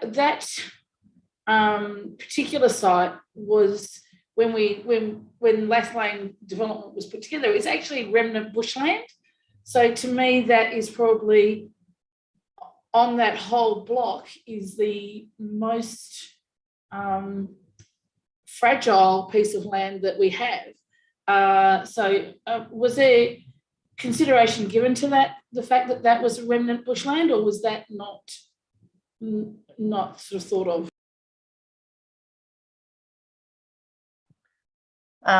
Mr. Denham, do you want to answer that question? Thank you, Madam Mayor. I am aware that the site was exhaustively walked with the telecommunication carriers and town officers. Thank you. Councillor Potter, something arising from that? So many things arising from that. my concern, so I'm trying to actually figure out whether I want to move an amendment to this or whether I need to move an amendment to this in order to consider other locations. Do you have any other questions at this point that we might be able to ask that could help you get there? Because I am noting that Councillor Sandro possibly has questions that she wants asked, because I haven't yet asked her if she put her hand up because she wants to speak substantively on the item or she wants to ask questions. That could create an opportunity for you to have a bit more time to digest what you've just heard. Did you want me to go to Councillor Sandro to see if she's got questions to be asked? I think I'll let Councillor Sandro ask whatever questions she may have, and that will maybe spur on some more questions of my own, or maybe an amendment. Not sure. All right, thank you. Councillor Lysandro, were you intending to ask questions, or did you wish to substantively speak on the matter? I'm wanting to ask some questions so I can get some further clarification. Thank you. Yep. If we get started, and I think the way forward, if you have more than one question, is we'll do them one at a time.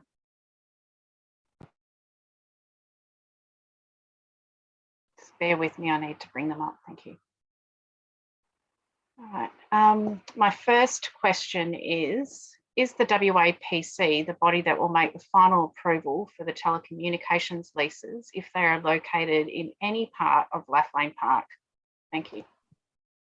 Mr. Denham, are you content to answer these questions going forward until the point where you advise me it's for someone else? Yes, Madam Mayor. My understanding is yes, the WAPC would be the decision-making body for a development application at Lathlane Park.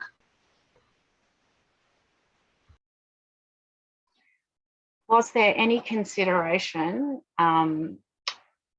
for alternate site to be located to adjacent to the proposed Telstra location within the Perth Football Club leased area? Thank you. Mr. Denham? Yes, Madam Mayor, there were consideration given to such alternative sites. Was there any consideration for external sites outside of Lathlane Park? Yes, Madam Mayor, external sites were considered, and indeed I think it's scenario 5 provides some comments on that. Given the current officer's recommendation to negotiate scenario 4, being 2 separate poles in 2 separate locations for each carrier, is there provision within the recommendation to allow for a report to come back to council to find alternate sites? And if so, would this item point number 2 need to be changed to reflect that? Thank you. Mr. Denham? Thank you, Madam Mayor. The recommendation does give some room for an alternative site to be identified and brought forward. It doesn't, to my mind, fix the council to specific locations. Given that this goes back to the WAPC for final approval, is there consideration is there any state policy or federal policy that prohibits telecommunications stations from being located within schools, childcares, or kindergartens? Mr. Denham? Madam Mayor, perhaps that's one that Mr. Cruikshank may be able to assist with. Mr. Cruikshank, Manager of Development Services, are you able to assist us with the answer to that question? Yes, Madam Mayor, there is a state planning policy that deals with telecommunications infrastructure, and that will be used for the purposes of assessing a development application. However, I am not aware of that policy containing any provisions or restrictions upon locating telecommunications facilities within proximity of the uses that Councillor Sandro mentioned. Thank you. If a development application were to go ahead, would it be lodged with the WAPC prior to coming to council? Thank you. I might ask Mr. Cruikshank to answer that question. Madam Mayor, as has been mentioned, the WA Planning Commission would be the determining authority. However, the process would be that the application gets lodged with the town. The town then has, I think it's 42 days to make comments or provide a recommendation to the WA Planning Commission.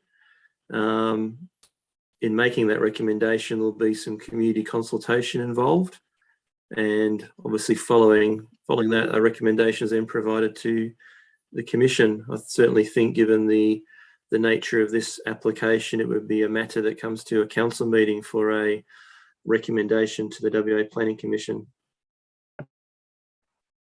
Has an arborist report been done to assess impact on existing trees within Zone 2, Lathlane Park, and the proposed 2 leased areas? Thank you. I'm going to direct that question back now to the operations team. Mr. Denham, is that one that you're happy to deal with, or is that to go back to Ms. Adams? Thank you, Madam Mayor. I'm happy to answer to that. I can confirm that no arborist report has been obtained at this stage. However, the telecommunication providers have certainly indicated a willingness to obtain that sort of expert advice should there be any impact on the trees. Has a noise impact assessment study been done on the 2 proposed separate locations for the telecommunication leases? Thank you. Mr. Denham. Madam Mayor, however, one could certainly be requested by the town. Thank you. I'll leave it at that for now. Thank you. I'll let others ask questions. Thank you. I may have further. Thanks, Councillor Sandro. Councillor Devereux. Thanks, Mayor Vernon. I've noticed that there has been a lot of questions from the community about this, both to us personally as well as tonight in the meeting. And I just wanted to pick up on one issue related to the 2 different places, as Councillor Potters alluded to when she spoke initially, and just ask, is there potential to consider incorporation into town policy of a strong preference for shared communication facilities that can maximise the town land use benefits and minimise the potential impacts on the environment and the community? Thanks. Mr. Denham.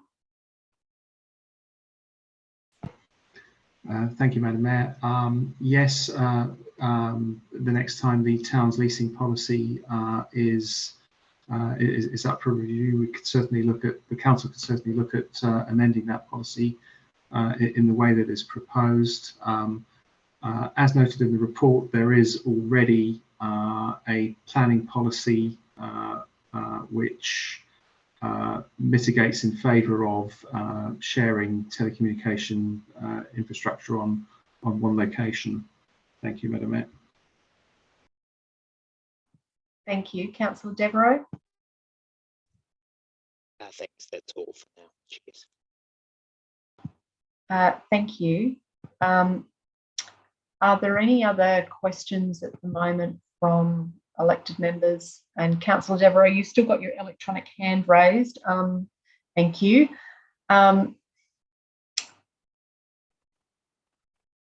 I have a question which might be able to be answered by Mr. Cruikshank or potentially Ms. Martin Good. I seem to have a recollection when council dealt with the telecommunications pole that was sited in Orrong Road in Lathlane, was to be constructed on a private property. I think it was might have been an Optus communications tower. Might have my details wrong there, and I think it was in the last 2 years. Was there? Am I right in remembering that there was some legal cases that had gone to the State Administrative Tribunal where local governments councils had refused planning permission for such towers, and those refusals have been overturned by the State Administrative Tribunal. I'm happy for either of you to jump in if you recall what I'm thinking of.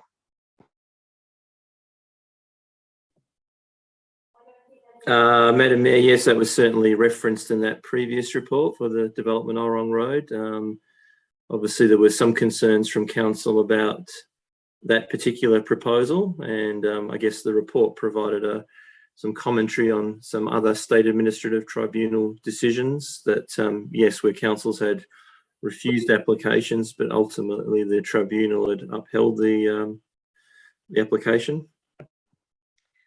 Thank you, because my memory said to me that at least one of those cases involved a telecommunications tower near Dog Swamp Shopping Centre, and community objections which the council took on board were around the proximity of the tower to a primary school, I think a childcare, etc. And it seemed that all of those objections were ultimately overruled by the State Administrative Tribunal, although I can't now think of the reasons why. I was thinking that might have been some assistance to Councillor Sandro for her previous question.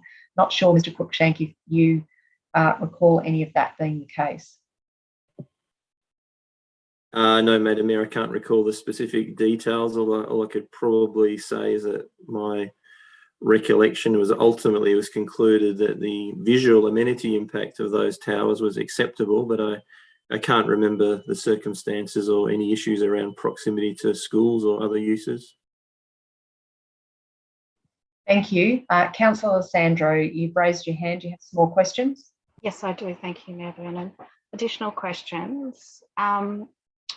Will the young trees currently planted in the proposed Telstra site be relocated back into Zone 2, Lathlane Park, should this proposal, if this proposal were to pass this motion and that site was to be chosen? Mr Denham? Currently there's 8, I believe. Thank you, Madam Chair. Yes, we can certainly arrange that, noting that in this situation we would be the landlord and we would have ample opportunity to impose those sort of controls, not just through planning but also through leasing covenants. Thank you, Madam Chair. Thank you. My additional question, given this is you're trying to negotiate for a 20-year lease, would there, and is there provision for stating to the telecommunications company, wherever it's located, that if it is to be located within Zone 2, Lathlane Park, that their lease would only be to 20 years, there'd be no further opportunity for any further extension? Mr Denham? Thank you, Madam Chair. Yes, we could provide for that in the lease. Thank you. Would that have to be motioned as part of the motion? Mr Denham? I'm just looking at the recommendation, and recommendation 5 does say under Roman numeral 1, lease length of up to 20 years. So at this stage, there is already that kind of parameter in place. Also, the recommendation is proposing that a further report be submitted to the May 2022 OCM on both the Telstra and Vodafone proposed leases. So there would be a further opportunity to deal with it at that juncture as well. Thank you. Thank you. If both Telstra and Vodafone were to co-locate onto the same infrastructure, would they require a larger footprint for the telecommunications station? And if so, what would that be? Mr Denham? Thank you, Madam Mayor. My understanding is that they would not require a larger footprint than what they are currently seeking. Thank you.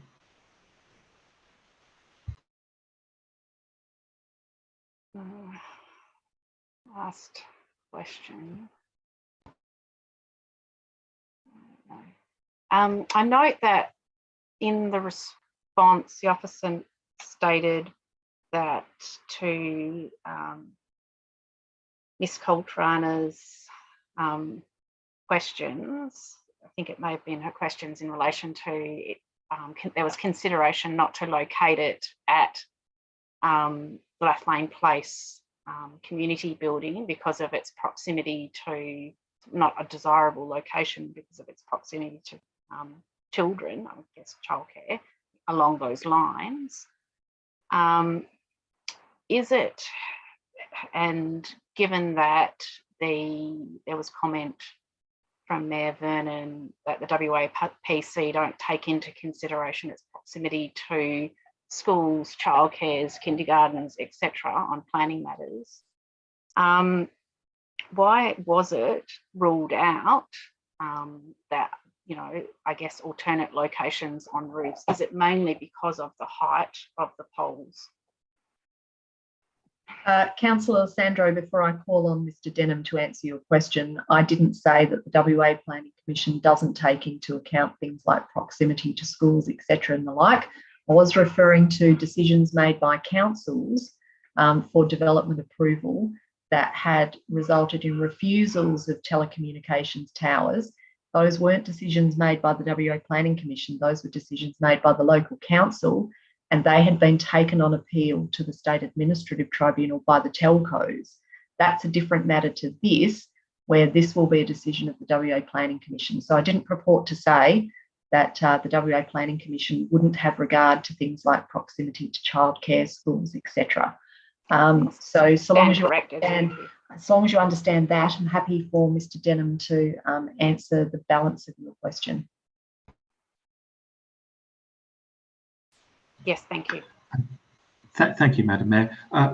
Would it be possible for Councillor Sandra just to repeat the balance of her question, just so I can try and answer it as best as possible? Thank you.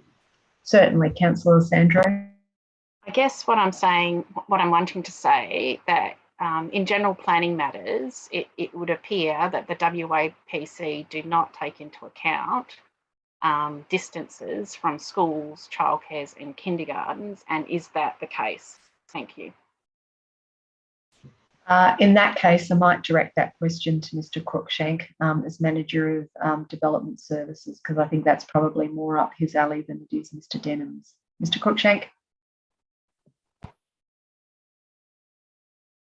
Madam Mayor, I think the question was around do the WAPC consider that? The WAPC would be guided by their policy.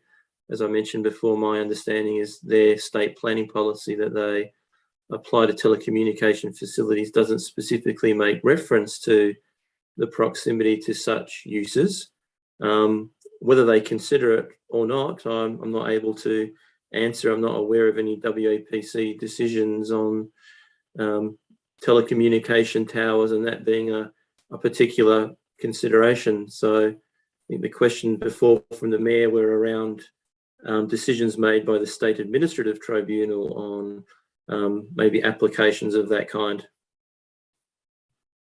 Mr Cruikshank, just to clarify, with decisions of the WA Planning Commission, to take up Councillor Sandro's point, seeking some clarification, does the WA Planning Commission take into account amenity impacts of particular infrastructure on particular surrounding land uses, such as perhaps land use for primary schools, childcare, etc.? Madam Mayor, I would imagine that it probably would be one of a number of considerations that they look at, yes. Thank you. Councillor Sandro, I interrupted your questions. No, thank you, Mayor Vernon. Another question, is there an Australian standard in relation to telecommunication stations and poles that require any distance for vegetation? Mr Denham? Whether it be above ground or below ground, i.e. tree roots. Thank you. Mr Denham? Thank you, Madam Mayor. We are not aware of any such Australian standard. Thank you. could a condition be placed on a telecommunication within the telecommunication lease to ensure minimal impact on vegetation? Mr. Denham. Thank you, Madam Mayor. Most certainly, yes. Thank you. And just lastly, as this recommendation, I'm concerned, as Ms. Coltrana mentioned, that it looks like we're endorsing scenario 4 and taking on board Councillor Potter's question about opening it up so that there could be possibility to look at other alternate scenarios. How would that be achieved? How could this motion be amended to ensure that that could be the case and that a report would come back to council with various scenarios? Mr. Denham. Thank you, Madam Mayor. I'm perhaps a little unclear on what the reference to various scenarios means. Is that referencing scenarios within the Lathlane Park site, or is the multiple scenarios, whether it's within the Lathlane Park site or outside of the Lathlane Park site, and also shared communications as stated as best planning, I guess, in terms of the state policy 502, which is in point 8 of the report. Thank you. Mr. Denham.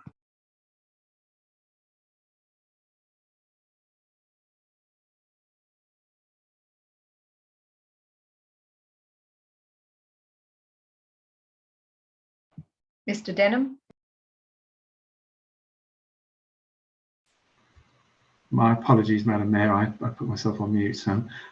If the matter were to go down the pathway proposed by Councillor Lissandra, then amendments would be needed to this recommendation to expand it in whatever way was seen fit by Council. I would make the point that the overriding feedback we got from Telstra and Vodafone is that they will not share facilities with one another for one reason or another, and detailed analysis of that has been provided in the scenarios.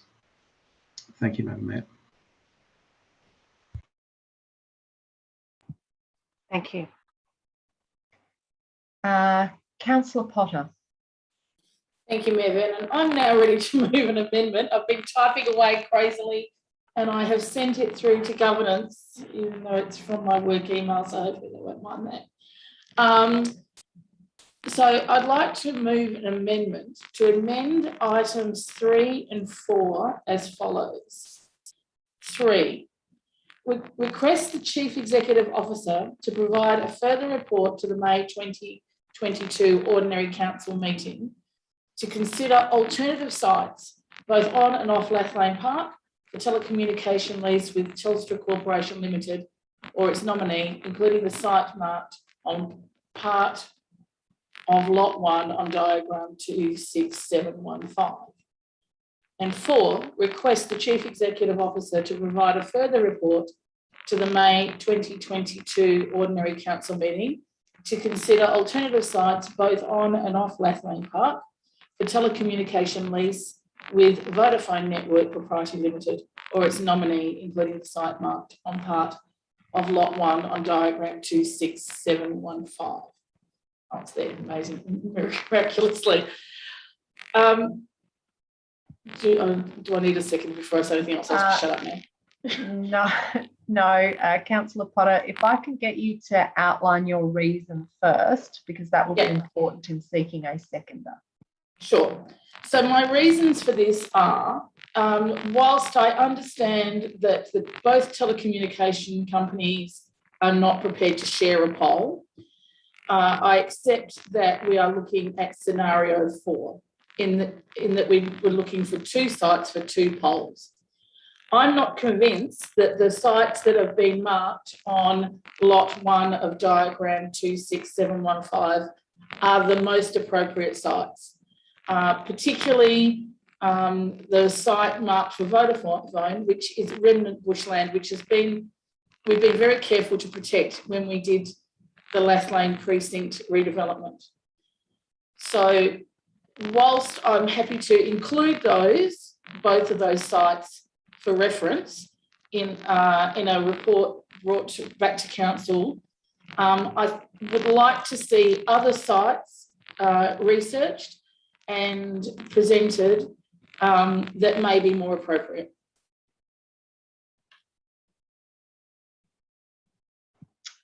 Thanks, Councillor Potter.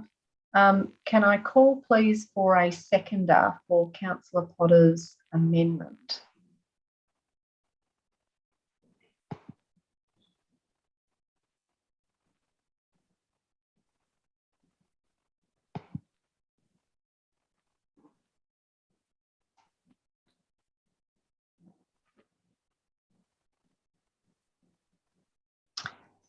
Seconded, Councillor Alessandro. Councillor Potter, did you wish to speak substantively to your proposed amendment? Just really briefly to say, I understand that these telecommunication leases need to move. I understand the importance of having them move so that we can actually start work on that grandstand, which is like a blight on the Lathlane precinct, just the last remaining thing standing. I think both Telstra and Vodafone know how desperate we are for them to move so that we can do that piece of work. I'm just not happy with the sites that have been presented, and I want to make sure that we do everything in our power to find the most appropriate site for what we're going to have to move with these telecommunication leases in order to do this piece of work.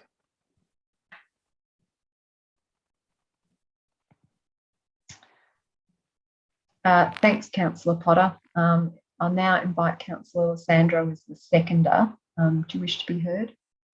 Yes, thank you, Mayor Vernon. I'd like to reiterate Councillor Potter's comments. I think that it's in our best interest to try and investigate alternate sites. I understand the visual impacts. I also am concerned that we have spent a significant amount of money within Zone 2 to make that quite a beautiful location, and I am concerned that having two separate towers within literally 100 metres or so, or whatever, within very close proximity, would actually be quite a visual impact and also affect the remnant bushland, as well as being quite located, the Telstra site, proposed lease site, being right next to a skate rink and basketball hoop. So I think it would be prudent for council to investigate and have a report come back to council so that we can have a look at whether there are alternate sites even outside of Lathlane Park that could be used for a telecommunications tower. Thank you. Thanks, Councillor Alessandro. I wonder if I could ask a couple of questions, please, of the administration. And Ms. Adams, I'd be grateful if you could indicate to me who you would wish to answer this question. So, looking at the proposed amendments, which would see a report come back to council in May, noting that I think, just checking the attachment, I think in one of the attachments, might have been 13.1.2, in assessing the carrier relocation scenario, a complete relocation out of Lathlane Park was looked at or commented upon as scenario 5, and indicated that the process would typically take 24 months.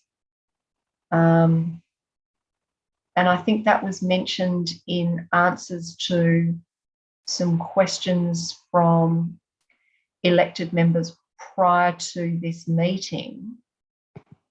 So if we were to go ahead and do this amendment, and in May, the report is no more detailed than what we have at the moment, which says external sites have been looked at and nothing has come up, Where does that leave us? Ms. Adams, yourself or someone else that you want me to direct it to? No, thank you, Madam Mayor. I'll take that question. I think there's a couple of considerations in there. So one is about the distance from the existing infrastructure. So I think it was from memory around 50 to 100 metres from existing. So we are limited to where we can go external to Laflane Park and where the carriers are located now. The other point is the request to bring a further report back in May. So delaying the process can potentially delay the demolition or the proposed demolition date for the grandstand, because we have to bear in mind that at the moment, the best information we have is that we need to have a commissioned alternative location up and running so that the grandstand can be demolished.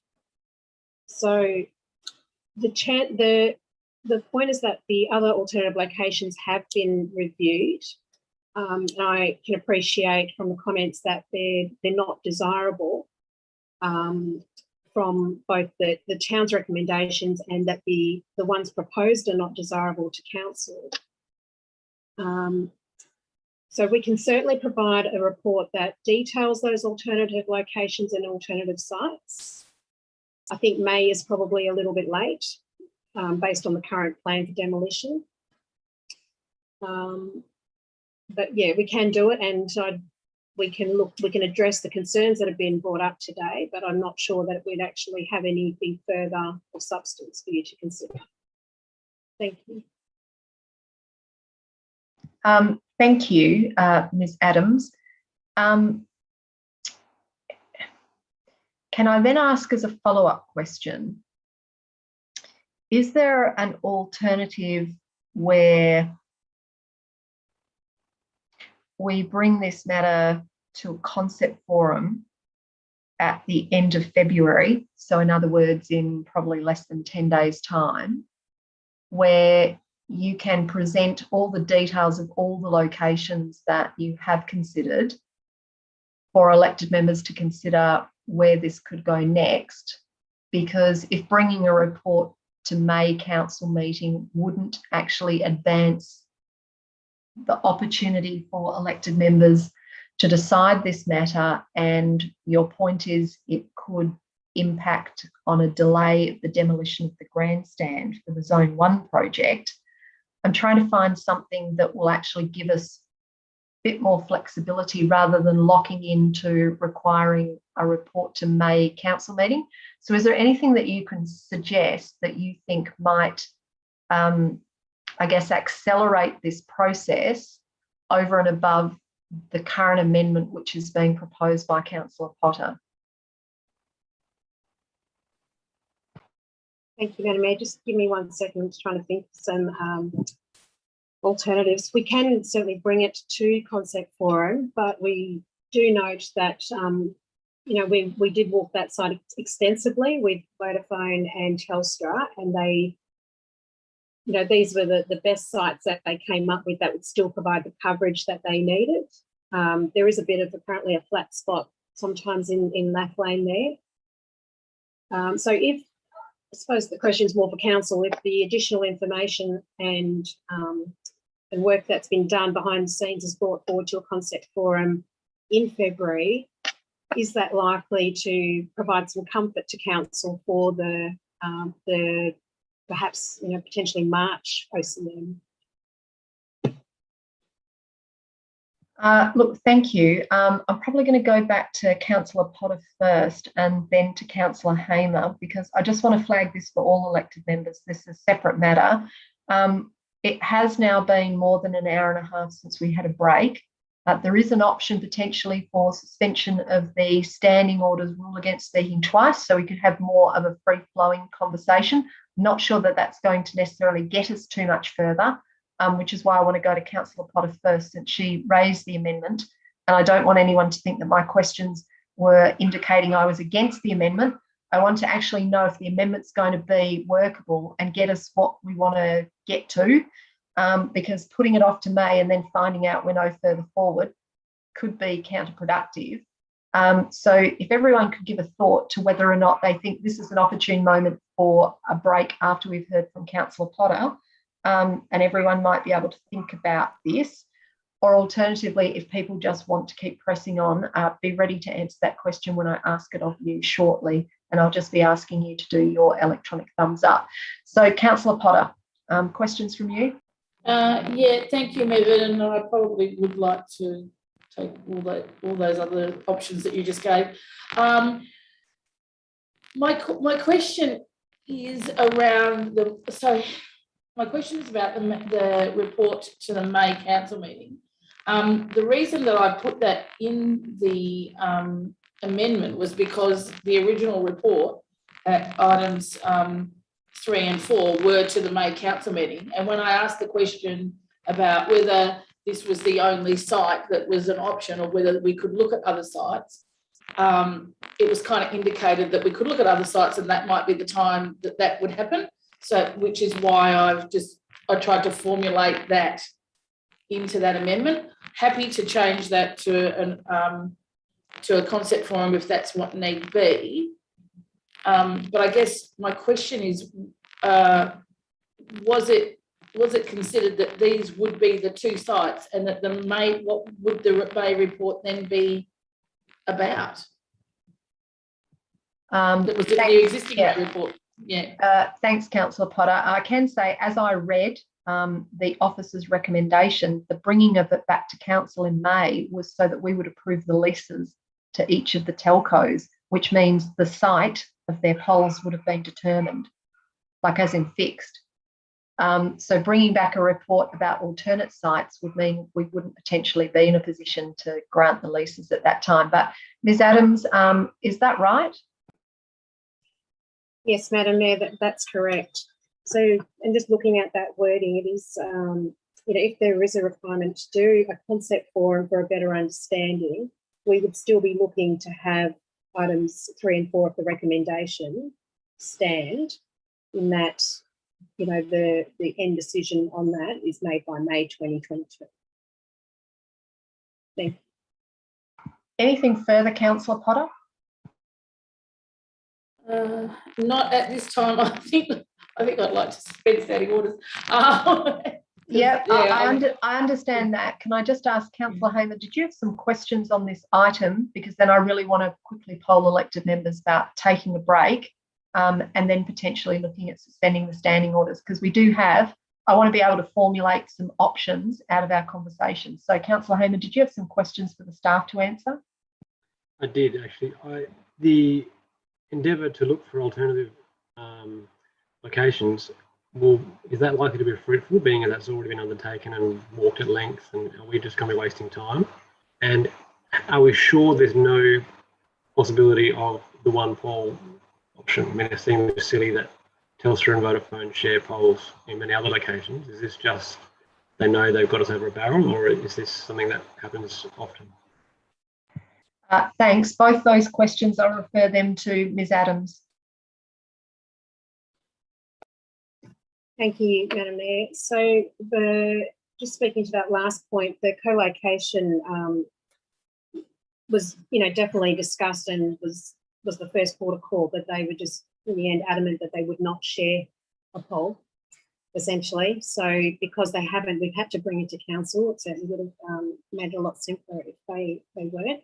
To your first point, look, the town believes that we've spent a lot of time on this, and I know this report, it looks relatively short, but there's been a lot of time and effort gone into trying to find the best locations. I'm not sure really that, at the end of this period of time, we'd come away with many different options, to be honest. So, like I was saying, the site has been extensively walked with both telecommunication carriers. We have looked at various sites. We are very limited in actually how far we can go from where the existing infrastructure is sited, and fully appreciate that it's not desirable locations, but I think we are where we are. So I'm not sure that we would get any more, Councillor Hamer. Thank you. Okay, thanks very much, Ms Adams, for that. So first and foremost, for elected members, we're now boxing on to almost 2 hours since we had our last break, so I am very keen to actually offer elected members a short break. Can you indicate to me if you're content that we would have a 10-minute break now? Seeing, yep, probably getting enough hands at the moment. Haven't seen anything from Deputy Mayor or Councillor Hendricks or Councillor Sandro. Thank you. So I think that is relatively unanimous that we've been moving that way. So I'll move that in a moment. Second thing I have for you is there a desire at this stage when we come back from the break, because I want to do the break now and that'll give everyone a chance to clear their head. Is there a desire to consider suspending the standing orders when we come back to have more of a free discussion, or do people just want to continue with some questions until we put the current motion? Okay, so people using their electronic thumbs up doesn't really help me because I gave you alternatives. So I don't know what you're putting your thumbs up. Number one, Karen, number one. Right, suspension of the standing orders, so there might be a bit of a discussion. Copy that. Right. All right, well, we'll see how we go. So I'm now going to move that we adjourn the meeting at 9:48 p.m. for 10 minutes. Actually, we'll just wind it up to 10 o'clock just to make it even. And so can I have a seconder, please, for that? We'll need to do it electronically.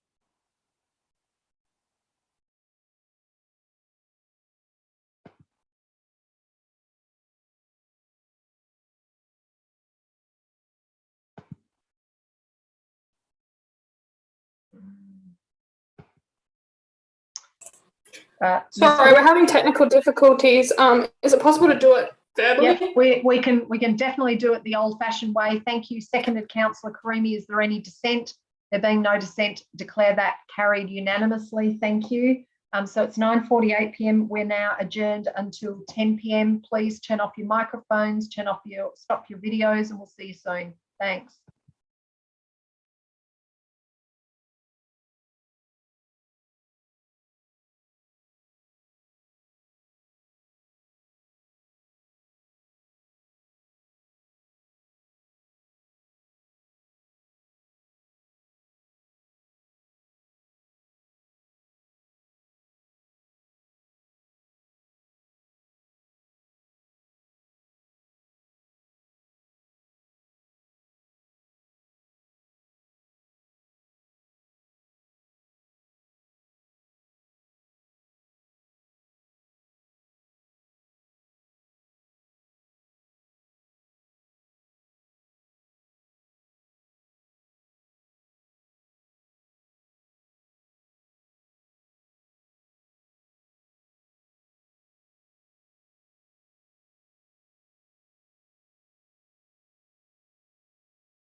All right, so it's now 10 p.m. And we've resumed our ordinary council meeting. Councillor Potter, did you have your hand up afresh, or was that from before? It's afresh, Mayor Vernon. All right. Do you have a question? Well, just on reflection of some of that conversation that happened just before we had our break, I'd like to withdraw the amendment and instead move a procedural motion to refer the item to the February concept forum. All right, thank you. You just need to give me 1 second because I seem to have lost a part of my screen. I'm actually trying to work out, does everybody else see a picture of some windows? Oh, there we go. Maybe it wasn't my imagination. Yeah. There actually were some windows on there. We all had it. So, all right. Okay, so more than happy, Councillor Potter, for you to move a procedural motion and withdraw your amendment. If you want to proceed to tell us your procedural motion, is that to refer the item? Yeah, that's correct, to refer the item to the February concept forum. All right, thank you. Do you have we do need a reason, brief reason for a procedural motion, please? I do have a reason. My reason is that that will actually achieve what I was trying to achieve with the amendment more effectively. I was looking for a process for us to be able to look at these sites, look at what the alternative sites were and have a conversation about it. And the amendment wasn't doing what I wanted it to do in the procedural motion will. Thank you. Can I call then from elected members, please, for a seconder for the procedural motion?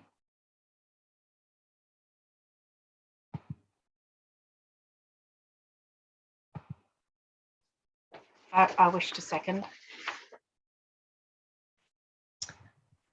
Sorry, Councillor Sandra, I was meaning using docs on tap. I have tried to second, thank you. I think we're getting an update on the screen, so we'll have to follow that.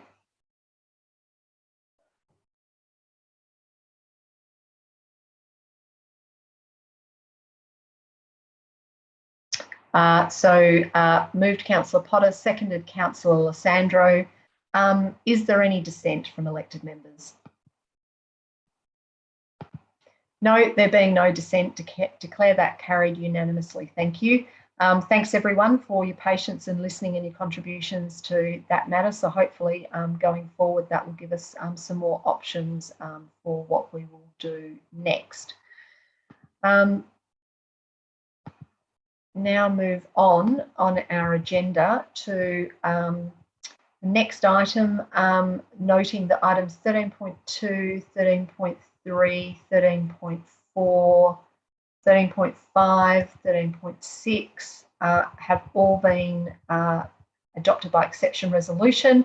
Item 14 is the Chief Financial Officer reports, and items 14.1, 14.2, 14.3, 14.4 have all been adopted by exception resolution. So we get to item 15, which is committee reports. And item 15.1 is the independent audit report and annual financial report for 2020 to 2021. And the recommendation is that Council 1 receives the 2020-21 audit completion report and independent auditors report. 2 notes the adverse trend of the asset sustainability ratio and the action being taken to monitor the ratio in the 2021-2022 financial year.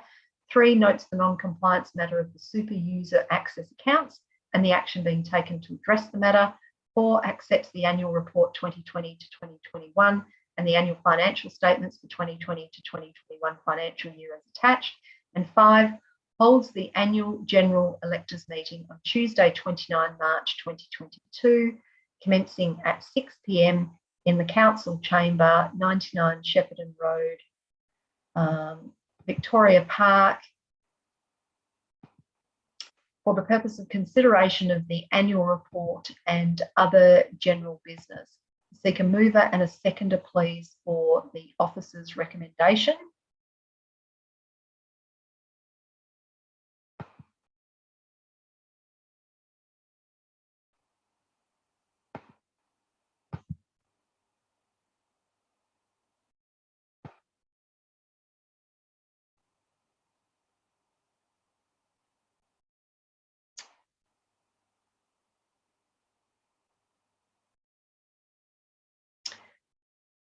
So that item is moved Councillor Creamy and seconded Councillor Hendricks. Councillor Creamy, did you wish to be heard? No. Councillor Hendricks, did you wish to be heard as the seconder? No, thank you, Mayor Vernon. Thanks, Councillor Hendricks. I do wish to move a small amendment to this item. The amendment I wish to move is that point 5 of the recommendation be amended to replace 6 p.m. with 6:30 p.m. The reason for doing that is to bring the start time of the annual general electors meeting into line with all our usual ordinary council meetings.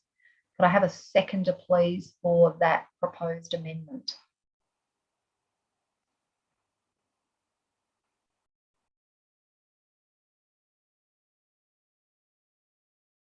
Seconded Councillor Vicky Potter. Is there any dissent? Councillor Alessandro, you have your hand up.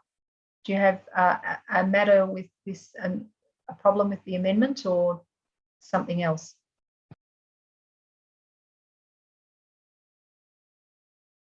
You're still on mute, Councillor Alessandro. Sorry, I don't have a problem with the amendment. I just have a question surrounding point 5, but I'll wait for the amendment to pass and then I'll ask my question. Thank you. Thank you. Is there any dissent in relation to the proposed amendment? No. Just making sure I can see you all. No. There being no dissent, declare the amendment carried unanimously. Thank you. Councillor Alessandro, your question? Yes, thank you, Mayor Vernon.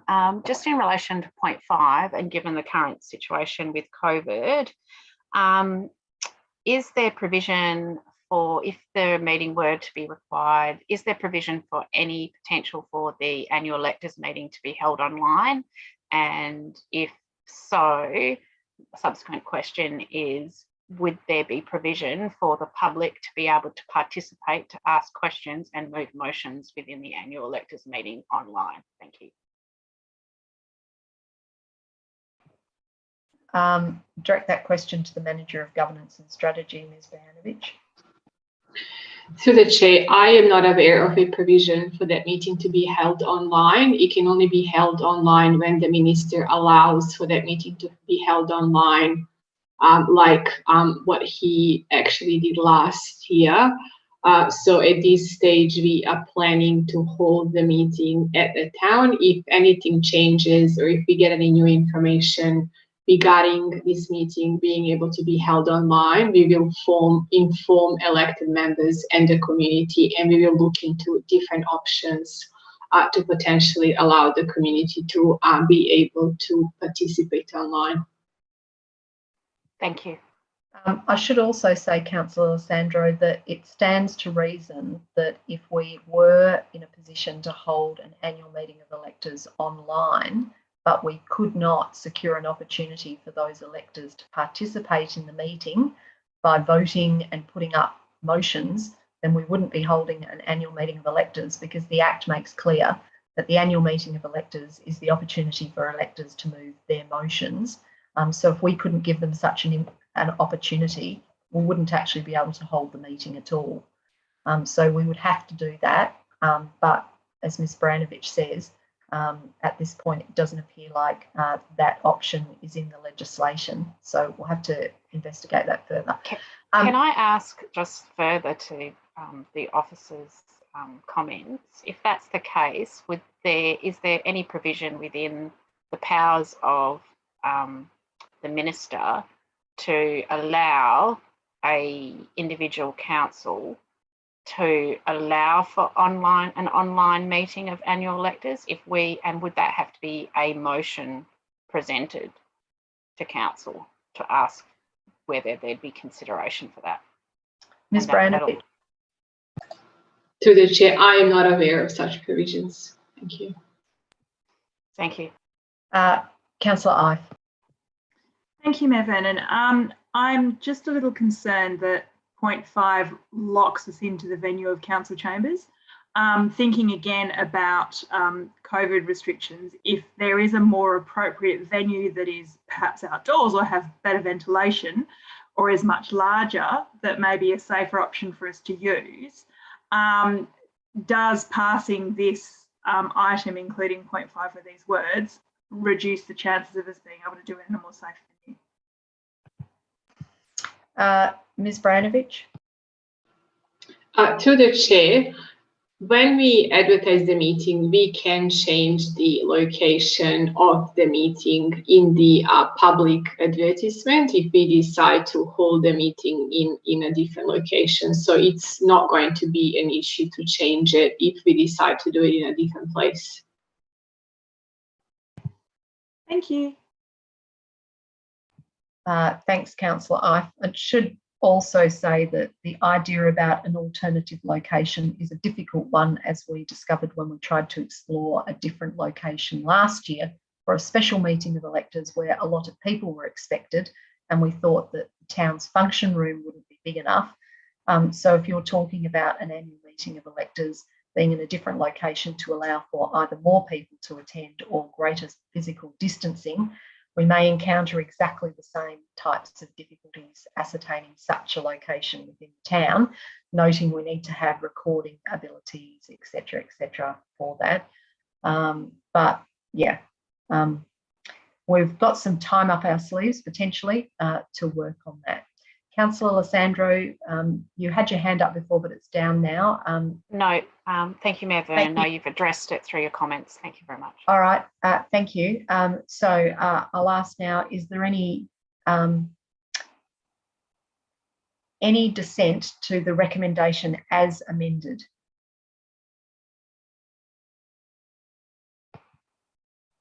No, I'm not seeing any dissent. So there being no dissent, declare that carried unanimously. Thank you, everyone.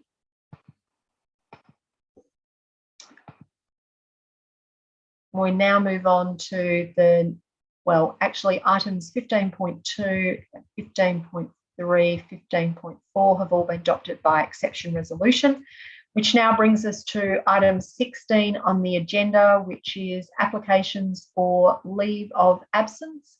So the recommendation is that Council 1 approve a leave of absence for Councillor Jasmine Karimi for the dates inclusive of 11 April 2022 to 25 April 2022. And secondly, approve of leave of absence for Mayor Karen Vernon for the 1 March 2022.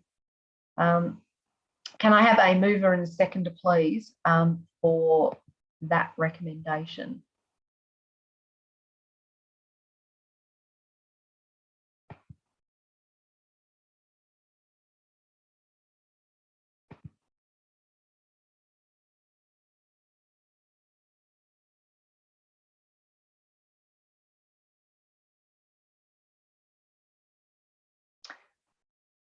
Moved Councillor Ive, seconded Councillor Alessandro. Is there any dissent? There being no dissent, declare that carried unanimously. Thank you. We'll now move on to the next item on the agenda is item 17, motion of which previous notice has been given. We have none. Next item is number 18, questions from members without notice. Are there any questions from elected members without notice?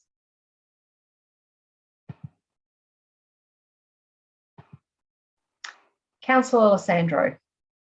Yes, thank you, Mayor Vernon. I just have a question in relation to online meetings in future. Is the town investigating an option for the community to be able to make public questions or statements? Thank you. Direct that question to the Manager of Governance and Strategy, Ms. Brajanovic. To the chair, yes, we are investigating that option, and we will be able to provide that update to elected members this week or next week. Thank you. Councillor Hamer. Thank you, Mayor Vernon. I was just keen for an update on your smiley face speed sign. Have we got a location for that, or how's that happening? Direct that question to the Chief Operations Officer, Ms Adams. Sorry, Mayor Vernon, could you please repeat that question? My thing is cut out. I'll get Councillor Hamer to repeat his question, thanks. The smiley face speed signs, which are on Douglas Ave? No, Mill Point Road.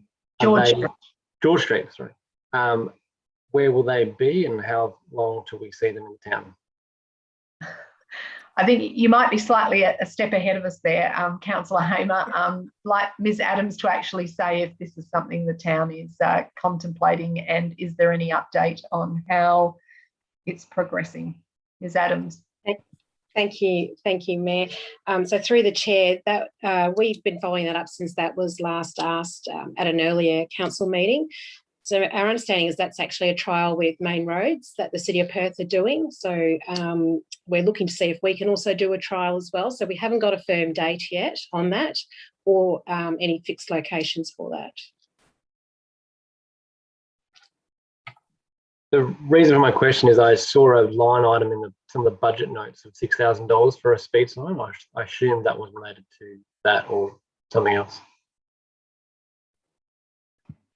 Thanks, Councillor Hamer. Are there any other questions from elected members without notice? No. In that case, we will move on to the remainder of the agenda items. Item 19, new business of an urgent nature introduced by the decision of the meeting. We have none. Item 20 is public question time. As there are no members of the public present in the virtual meeting, and all of the submitted questions were answered at the beginning of the meeting during public question time, I will now close public question time. The next item on the agenda is item 21, public statement time. Again, as there are no members of the public present in the virtual meeting, and all statements submitted in advance of the meeting have been read out during public statement time at the start of the meeting, I'll now close public statement time. Item 22 is meeting closed to the public. We have no matters for which the meeting needs to be closed to the public. So at 10:18 p.m, I now declare this ordinary council meeting closed. Thank you all for your contributions tonight. Appreciate the patience of those watching on live streaming with our breaks and various matters, and we will see you at the next council meeting. So thank you and good night.